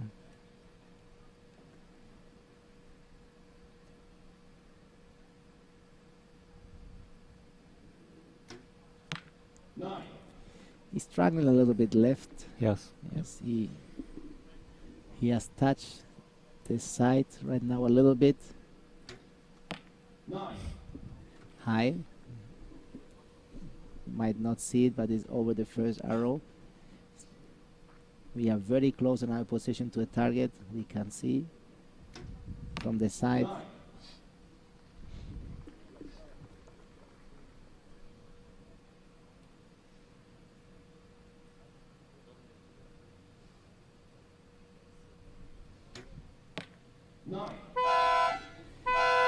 Good group, a bit high. 856. Going to the second end. You have one more end to go. And going back to the events, you have a new challenge very soon coming. The World Cup stage in 2017 in Salt Lake City. Yes. In your center, in the center recently built, which has been very active. We can see Facebook and the website that more and more teams are going, more activities happening. Yeah, the Easton Foundation Center there in Salt Lake City. You're right. We have just had a number of teams in. Egypt was just in for almost 2 weeks. They were in training, and a number of countries have come in and done a lot of training there. They enjoy the indoor facility. We have 70-meter indoor, so they enjoy that. And yes, we'll be looking to fit and put a World Cup there in 2017. And invite all of the listeners out there to come volunteer. We'll need our volunteers.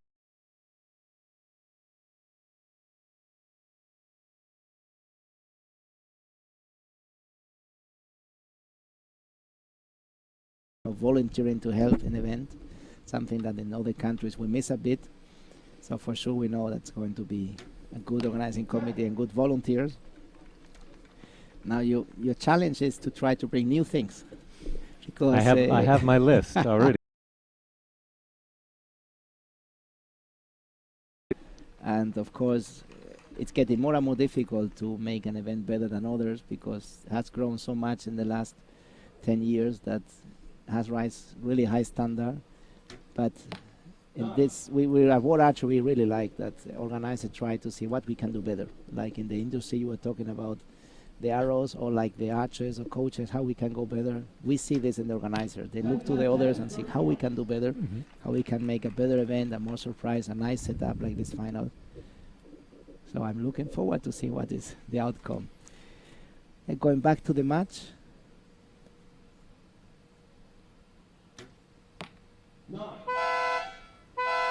It's going fast, and we have Domak coach 30 has made 10-10-10 against Mario 28, which has ended by a tie. Yes. 86, 3 ends. They have still 2 to go, and stay in the same situation as it started. Tie.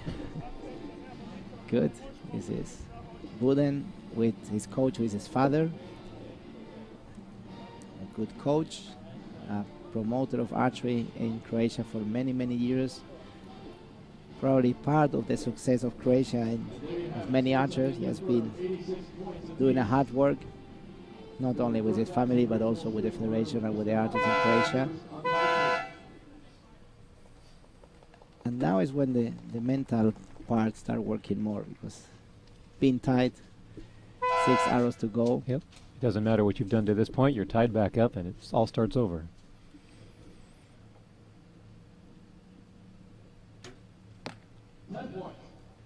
Then liner.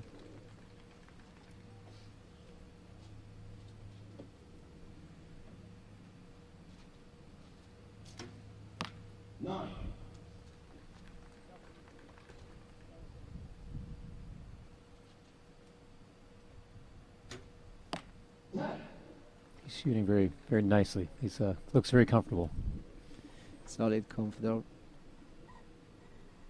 And with good execution, good timing. It's a nice view how he release, how he make the shot with the releaser, how was expansion going. A very nice direction.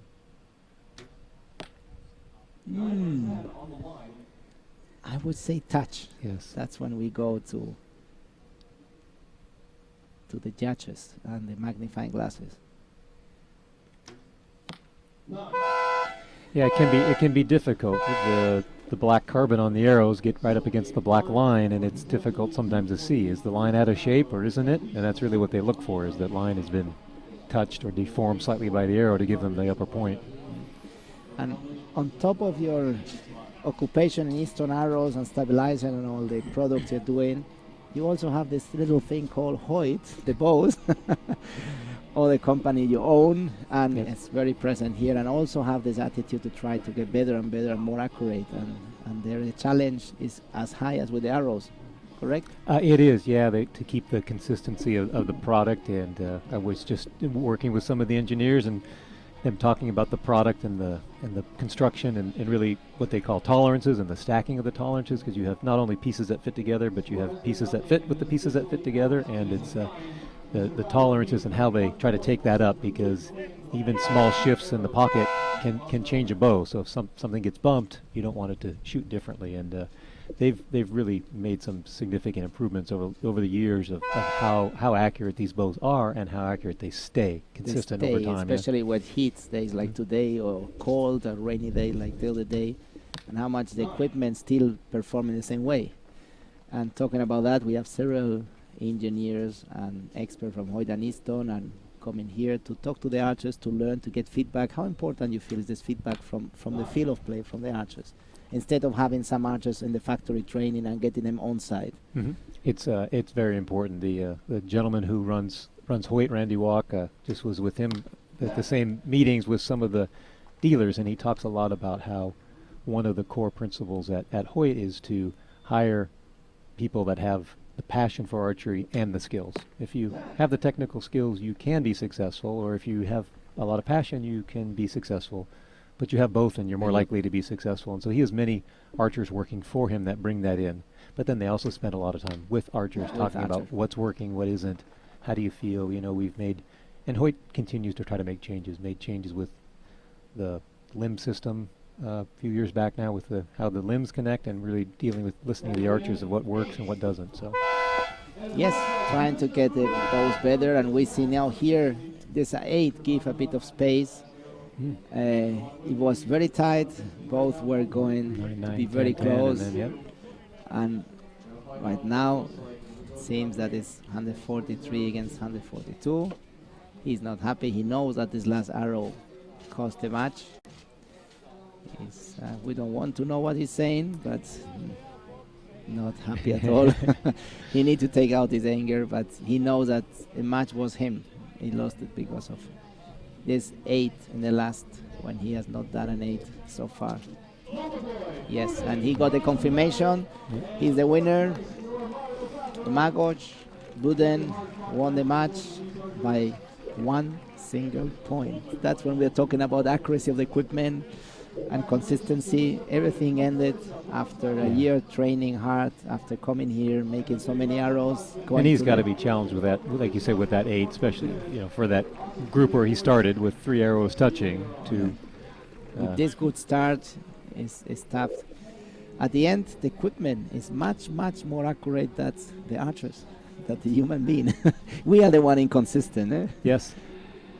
Yes, we were talking about tuning. It's very interesting tuning bows and how, sometimes here we were talking more in the U.S. with some U.S. dealers. An archer might come in and say, "Well, my bow's not quite. I read online I should be tuning. My knock point should be here, and it's a little bit low. And what's wrong with my bow?" And they said, "Well, nothing. It's a system, right? It's you and the bow. Yes. So you need to tune the bow for how it's going to shoot for you.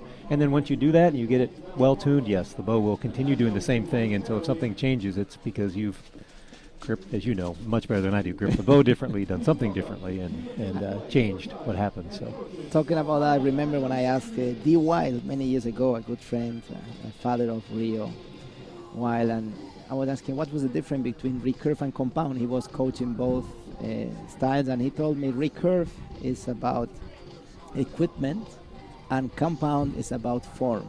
I was like shocked. For me it was the opposite. Compound is about equipment and recurve is about form. I said, "But can you explain me this a bit more?" And he told me it's very simple. The compound, the machine is so perfect that it all depends on the form of the archer. He's the one who has to be consistent, so work and form. And recurve, as you are changing the release, when you get better, when you change the form, you have to adapt the equipment to how you are changing your form. And make a lot of sense, and making me see the archery completely different way. And it's true, the compound bow is so consistent, so accurate that the archer need to work and being consistent to go up to this level. Let's go to the compound junior men gold medal match. We have our last match. Yep. Today we have Denmark, Stefan Hansen. He's back here after the mixed team. How he has seen the field, has experienced it before. And we have David Hauser from US, trying to get the gold. It's a good match to end the day, to end the session.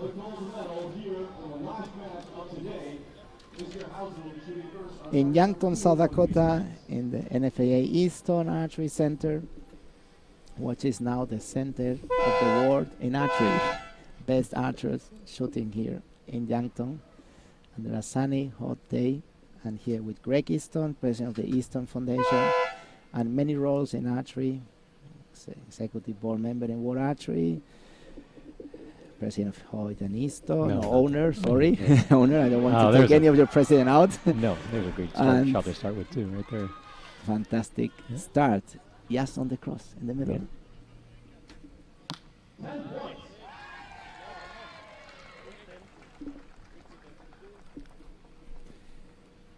We thought we missed the target, but it's exactly the same spot. Is it also this? That's what I thought. Did they switch the wrong screen? No, there was the right target in the image, but they have the same start.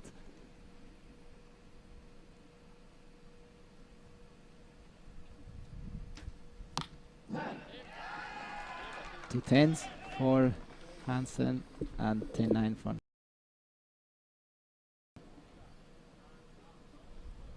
Very nice, relaxed position. Good expansion. Another 10 in the count of Hauser.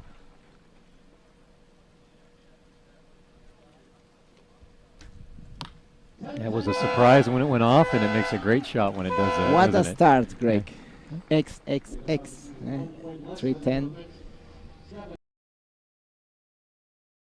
It's going to be a tough match. These guys are in an incredible level. Of course, that's the way they reached the finals. Hansen finished was first in the ranking when Hauser was the 14th. So Hauser probably upset some of the top archers to go to the final, and Hanser expected to be here, having finished the first in ranking. As we mentioned before, is one of our top archers in the senior division, going to World Cups and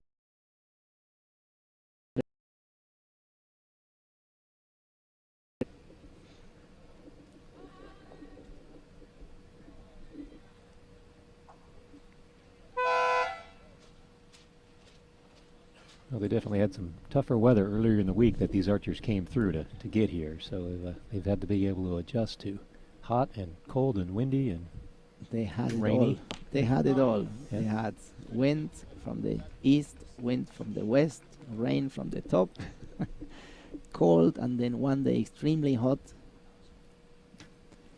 And today that is quite hot and not too windy. It's a very good day to make good scores.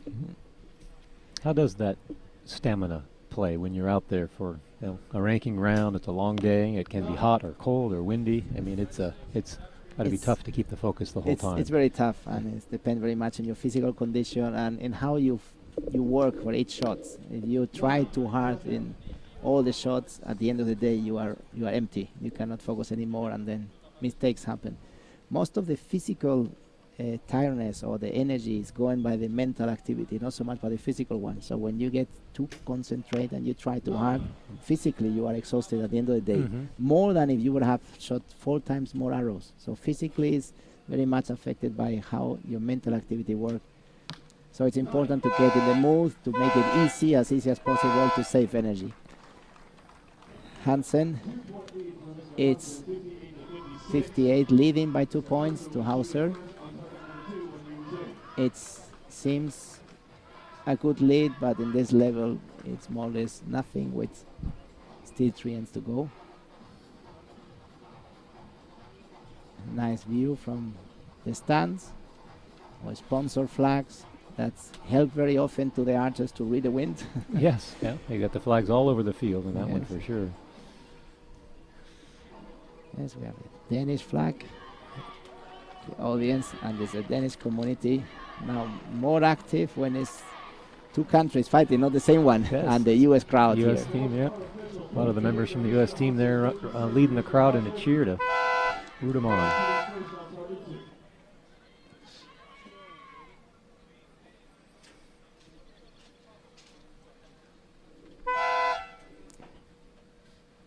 See how it's Hauser, if he's putting pressure to Hanser. Yep, he'll start first because he's behind in the score. Correct. Good start. This format of alternate shooting was introduced several years ago to make the matches more easy to follow by TV. Yep. If both archers are shooting the same time, like it happened 2 days ago, it's very difficult to follow one on another, and you can miss some of the action. When here in the medal matches we start making alternate shooting and we are able to follow the shot and the impact archer per archer, would make it easier to understand for spectators and for media. So here we are. Wow. 2020, no one give up.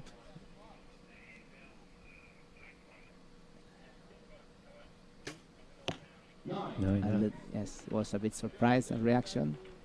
Was not feeling comfortable. Let's see if Hanser is able to keep it. Yes. With a 10, so that'll take him up another point. Yep. It's got 1 more point in the 3rd end. 3 points leading. The match is not over yet, but it's a bit more comfortable for Steven Hansen, who can see the medal. The goal was to help the U.S. archers to become better, and we have seen in this championship amazing success of the cadets and the junior with so many finalists. How you feel part of this? Your foundation have done all this effort to become better and have the bright future, seeing all these kids doing so well here. It's terribly exciting to see how well the U.S. youth teams are doing. I was talking. He introduced one of the young men who was the first member to join Newberry when we opened the Newberry facility. Wow. His mother called up and said, "My son is crazy about archery. He's never shot before, but he wants to start shooting." Hmm? That would have been now 5 years? No, a little more.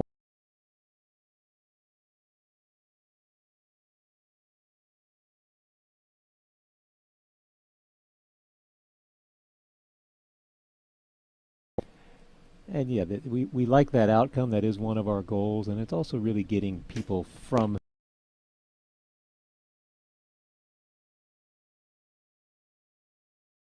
and get them all the way. Opportunities to get more engaged, more competition, make it more part of their life, and if that really works for them to become, an expert, someone who's really an enthusiast about the sport and wants to continue shooting, is what we think is great. It's such a Wow, that's helping with the scholarship program you have, with the supporting the center, supporting some of the club, supporting U.S. Archery, and in different ways supporting the industry. Congratulations, it seems that it's working because U.S. team is doing well, but David is still struggling to come back.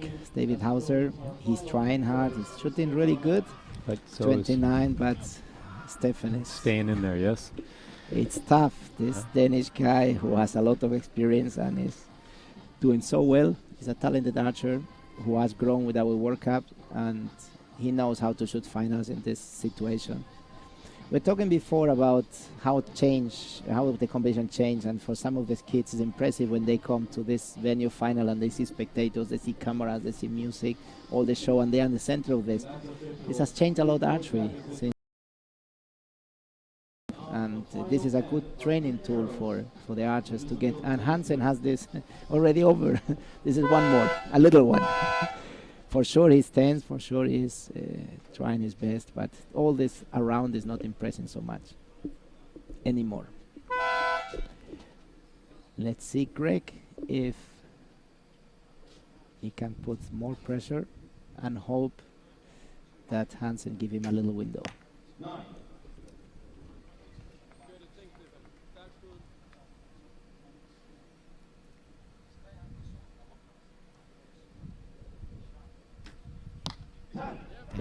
He's tough. He's tough, and definitely he's doing what he has to do.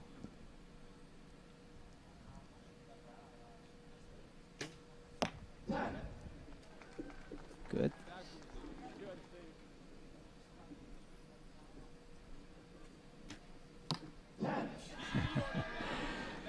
One touching, the other.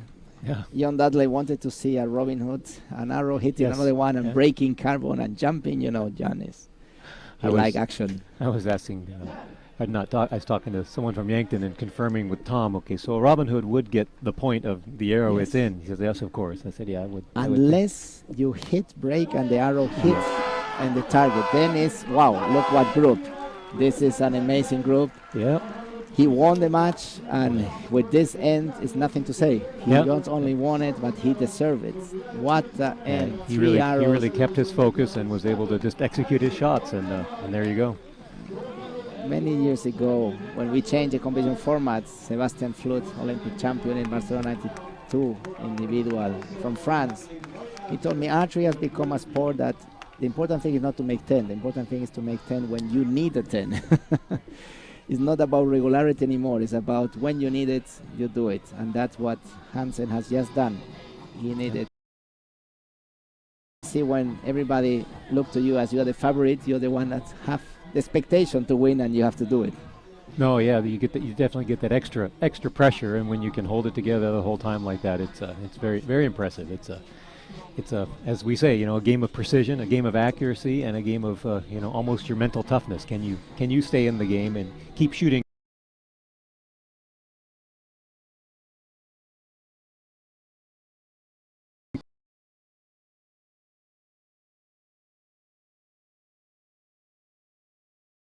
Excellent, Greg. Thank you we got just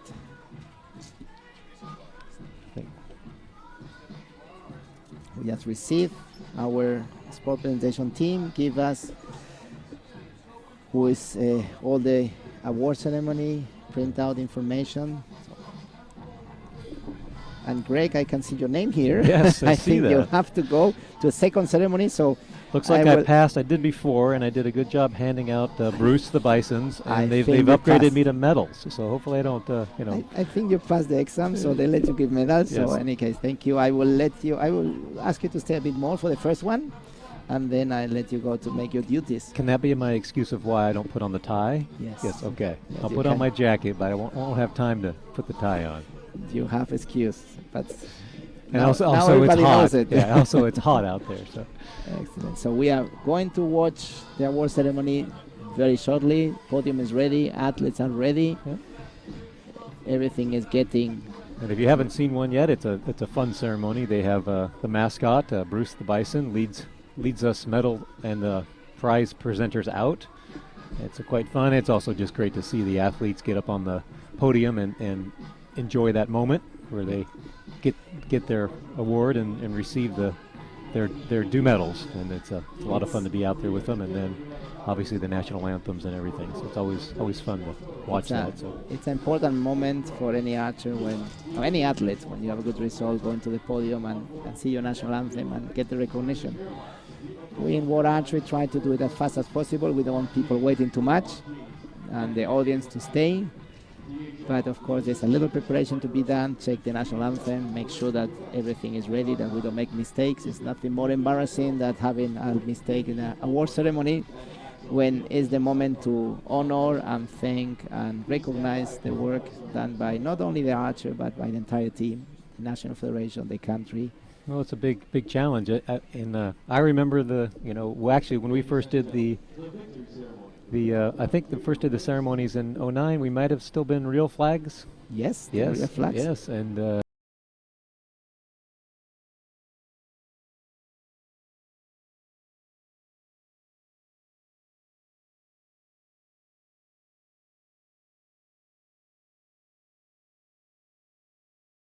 We will welcome the first ceremony as a compound junior women team. We have the medals will be presented by Bruce Kuhl, president of the organizing committee, and the NFAA, the men who brought this event here, and the mascot, the Bisons will be presented by David Carda, the mayor of Yankton, the city who welcomed us so well and so good, and has a huge contribution to all what's happened here. and if the mayor of Salt Lake City is watching The video and send to him Send it directly. directly to We'll him. make Thank sure you. he get the message. Great.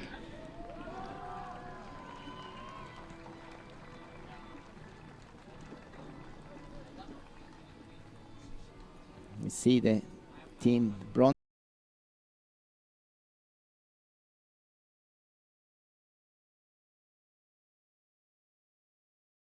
For my pronunciation, my Turkish is still not the best, but these three archers have done the best and deserve this bronze medal match after 5 hard days and the rain, wind, sun, and now the finals.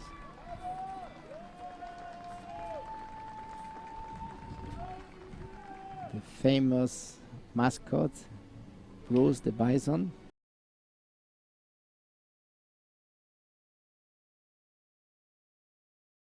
to get one of the Bisons, I want to take one home with me, and so far it's just for the medal winners. So Correct, something that you have to deserve to get. I handed one of mine this morning and told the athlete, make sure you take very good care of this. So I'm being summoned, so I will excuse myself and thank you, Juan Carlos, for inviting me on and enjoyed. Thank you very much, Greg. Always a pleasure. And of course, we'll see you around. Yes. Thank you. And I will keep doing the comments alone and trying to not bore you too much. Yeah, the silver medal team is a team of Colombia, Sara Lopez, Paula Roman, and Nora Valdez.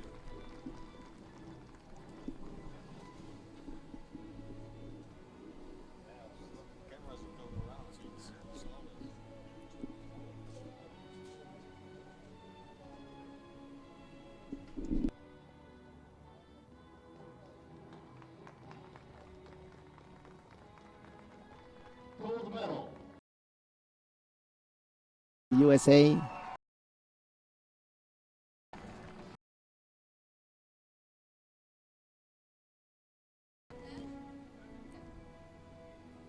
Emily Fisher.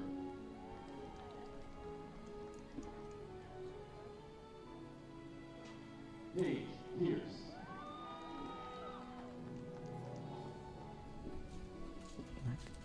Danielle Reynolds.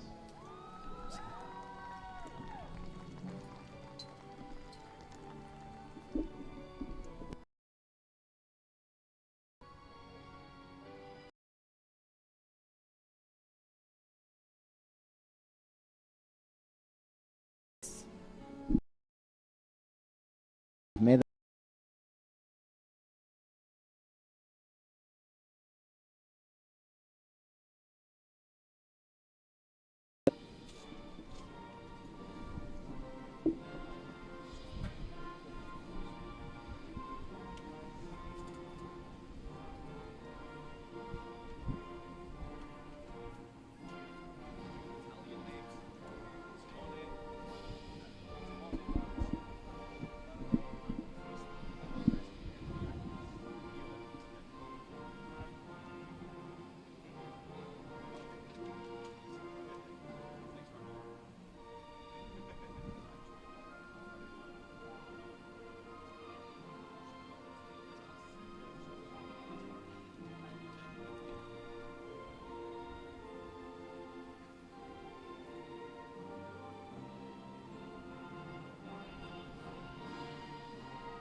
Here the winner with a selfie.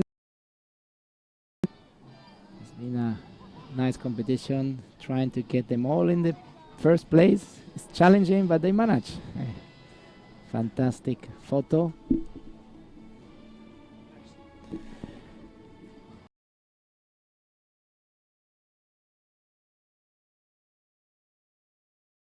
And of course, in the podium, this is easy to achieve. We have the next ceremony of the 5 that are happening in a few moments. Probably in less than a minute, there will be South Dakota in the NFAA Easton Foundation Archery Center, who has hosted the World Archery Youth Championships. Very successful organization, a great job, and a good participation and level.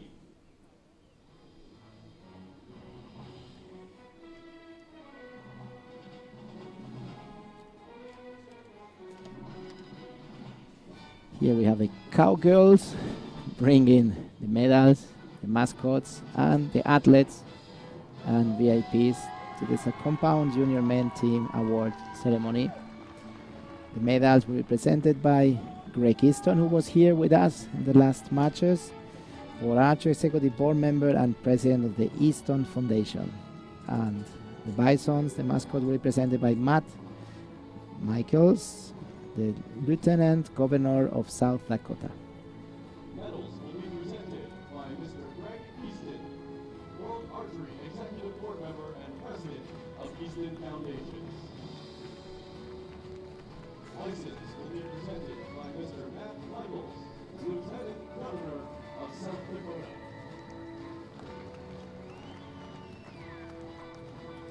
Bronze medal, the team representing Italy. Here we have Italian archers who got the bronze with a big group of fans, crowd. Happy to see them in the podium. Simone Baradel, Manuel Festi, and Viviano Mior. The 3 archers that got the bronze for Italy.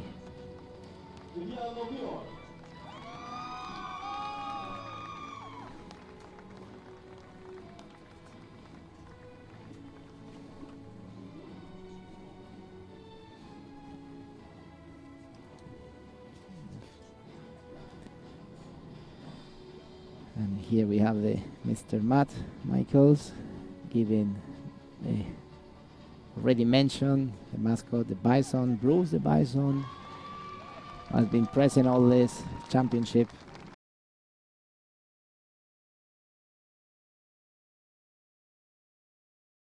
USA. United States of America.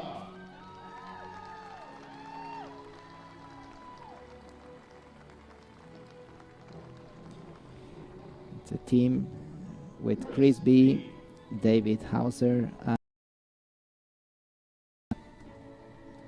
David Hauser.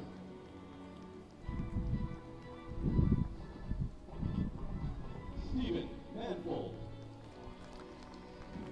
great team, great performance.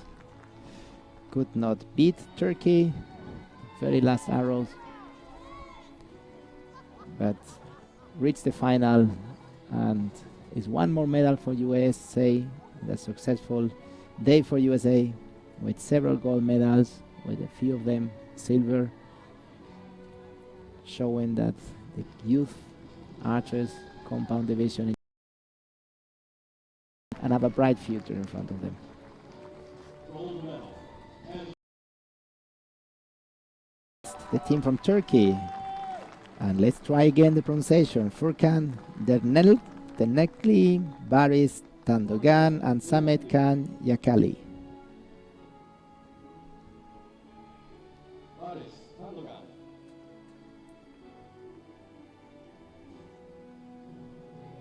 Samet Yakali. Of course, our commentator Crispin Dueñas, much better in pronunciation, in Turkish pronunciation, than here myself. So I will have to congratulate him. He's beating me pronunciation after pronunciation. Excellent gold medal from the Turkish team. Big surprise. Even they finished good the ranking round, but beating US in Yankton in a final, it's always a surprise. Please rise for the national anthem. Excellent job by the Turkish team, young and solid team, and we will hear the national anthem from Turkey.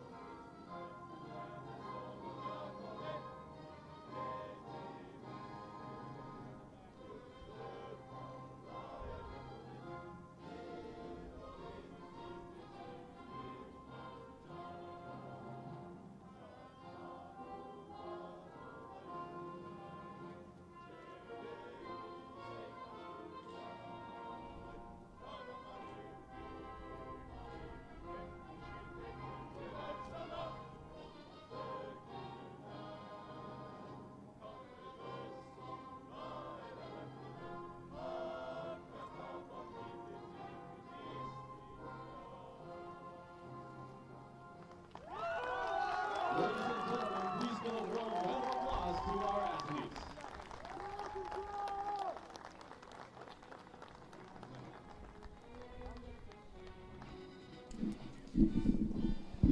We saw the Turkish team supporting from the stand. We saw the Turkish archer enjoying the national anthem. In the podium, first place for Turkey, second for USA, third for Italy, in exciting, tough, tight competition here in Yankton, South Dakota, USA.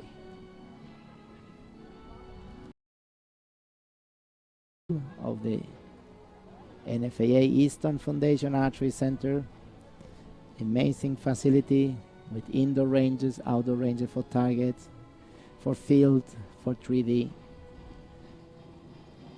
A great place to practice and to improve archery. We finished with our second ceremony and we get ready for the third one. Compound junior mixed team. coming very soon. Archers enjoying the medal, congratulating each other one more time, and leaving the field of play.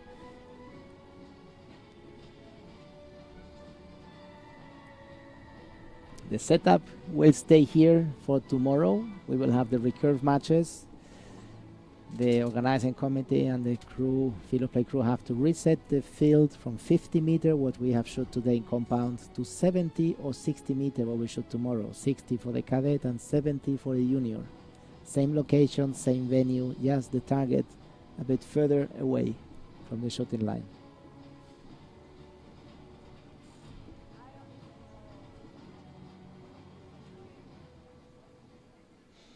We're getting ready for the third ceremony, compound junior mixed team, where medals will be presented by Tom Dillon, Secretary General of World Archery, and the Bison, the mascot, will be presented by Mahabubur Rahman Sapa, proud sponsor of the 2015 World Archery Youth Championships.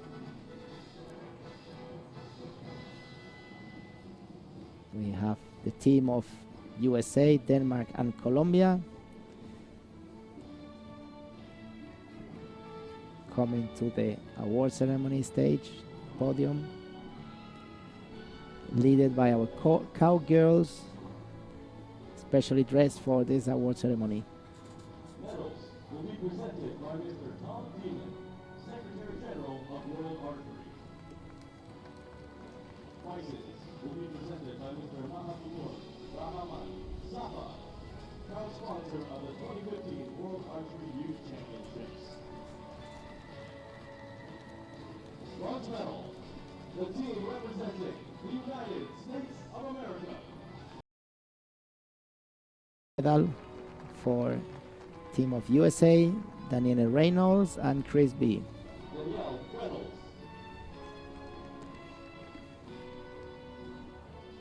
Chris B.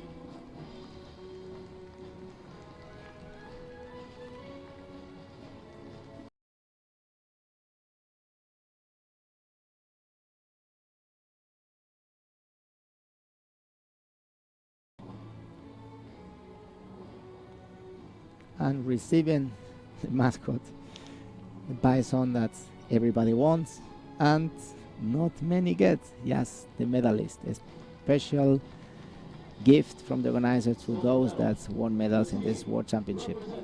The second team, the silver medal, is Denmark with Tanja Jensen and Stefan Hansen. A very consistent Stefan Hansen, who also won in the individual competition. Danish archers getting ready for the World Championship in Copenhagen by end of July.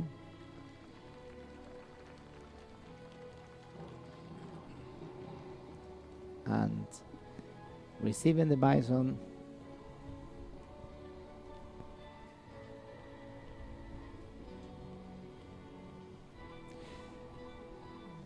from Mr. Mahabubur Rahman from the Sapa Company SAPA. And here we have the winners, team of Colombia, Sara Lopez and Camilo Andres Cardona. Well-deserved medal. All are, but they did a great final to win this gold.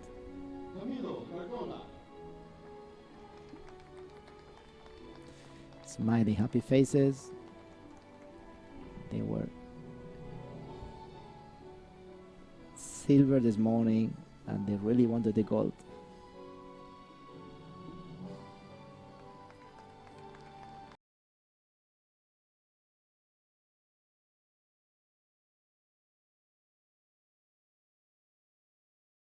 Listen the national anthem of Colombia.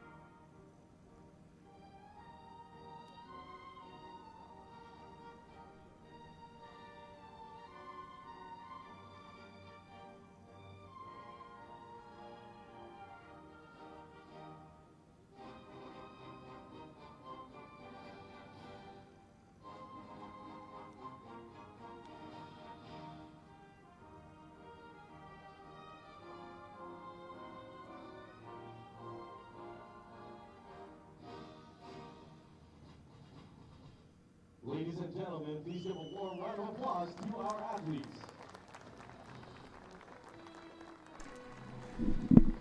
Fantastic podium. 6 amazing archers. Great future, and many of them present already. The bison seems to fight. Now, guys, the fight was over. It was in the field of play. Here, behave.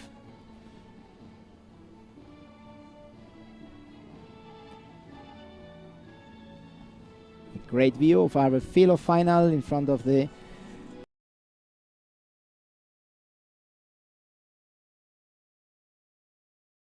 special setup with Rushmore Mountains as a background, with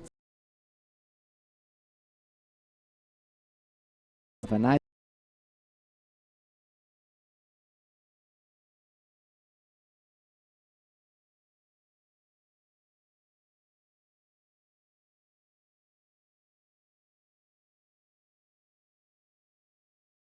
for 8 hours announcing and then training after dinner 2 or 3 hours in these facilities. We will start now with the next ceremony, which is a compound junior woman, and we will welcome the archers introduced by the Cowboy Girls, and we will have the medals presented by Greg Easton, World Archery Executive Board member and president of Easton Foundation, our commentator at the end of today. And the Bisons will be presented by Bruce Cole, the president of the LOC and NFAA, and the men who brought this event here. And we have the archers from Ukraine, Denmark, and Denmark. Will be presented by Mr. Greg Easton, World Archery Executive Board member and president of the Easton Foundation. Greg and Will be presented by Mr. Bruce Cole, president of the Greg Easton and Bruce Cole, 2 men who has done a lot for the sport here in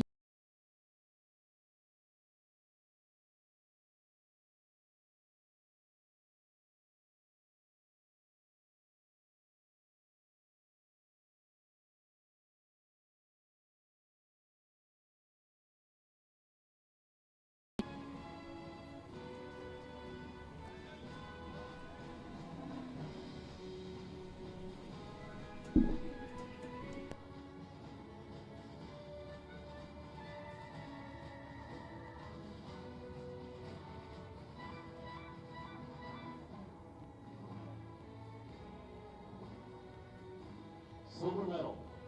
Representing Denmark, Sarah Sorensen.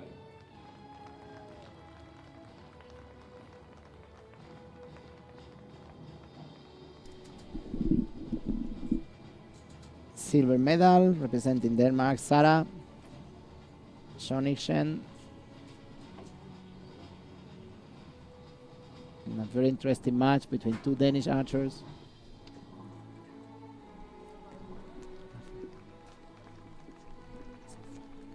Gold medal and world champion. And here we have our winner Tanya Jensen. from Denmark as well, Tanya Jensen,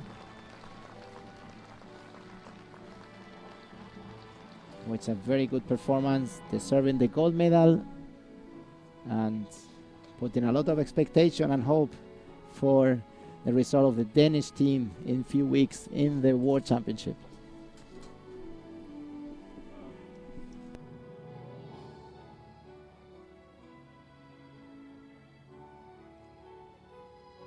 Ladies and gentlemen, please rise for the national anthem of Denmark.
Ladies and gentlemen, please give a warm round of applause for our athletes. It was good to see the national anthem getting ready for the World Championships coming soon. I hope our Danish friends like this comment. Fantastic podium, nice faces, smiley, and getting ready for a bright future.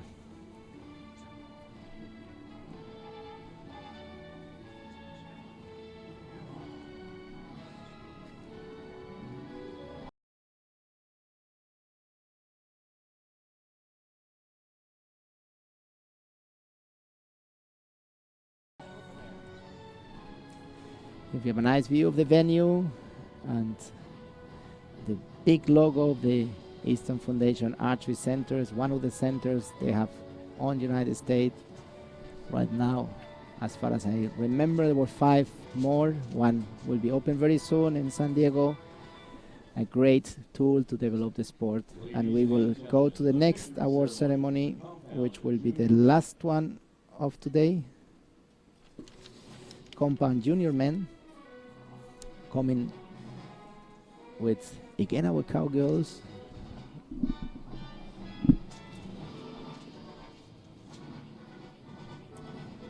We have the medals will be presented by Tom Dillon, Secretary General of World Archery, and the Bison, the mascot, will be presented by Matt Michaels, Lieutenant Governor of South Dakota.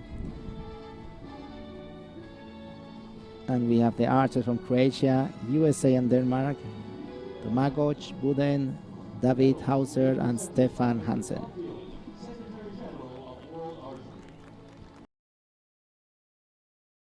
Will be presented by Mr. Matt Michaels, Lieutenant Governor of South Dakota.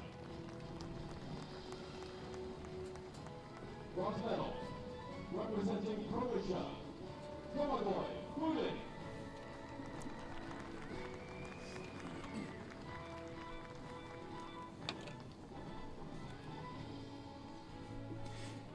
Here we have Domagoj Buden receiving his medal, 3rd place.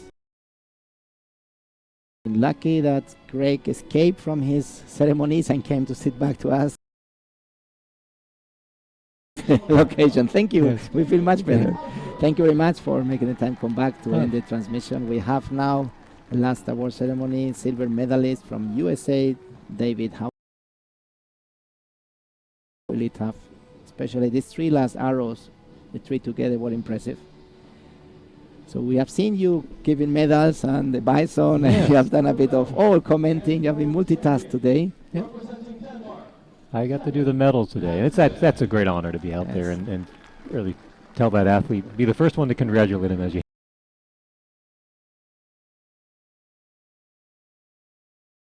To give you a medal, it's quite a good feeling. So we also appreciate this gesture to have VIPs or important people coming to present the medals to the winners. And we have seen Stefan Hansen receiving his medal and now getting ready for the national anthem of Denmark.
Ladies and gentlemen, please give a warm round of applause to our athletes.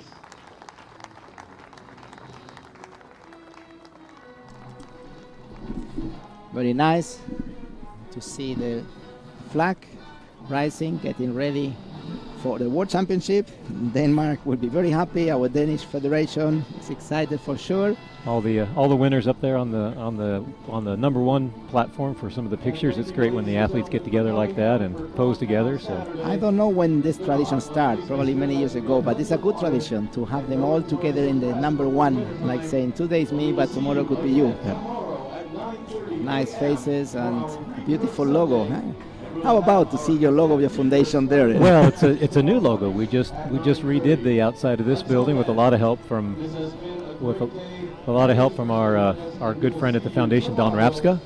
He helped oversee this placement of the logo. I saw some of it, but when it was finally done, it's great to come here and see it. This was only finished maybe 2 weeks ago. Yes, that's Bruce told us that it's recently installed, and that's why we wanted to have the ceremony in front. It's a new logo. It's a gratitude what the Stone Foundation is doing for archery and for the center and for the sport and for World Archery. And it's good to see that this logo will be seen in more places, like very soon in San Diego, like now in Salt Lake City. And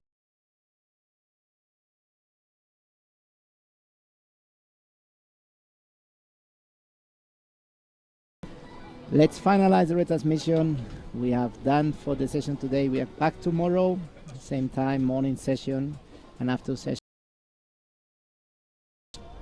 Junior and cadet in the same place in Yankton, South Dakota, in the middle of United States and in the middle of the world of archery right now. Thank you very much for listening, and we'll be back tomorrow. Thank you. Thank you, Greg.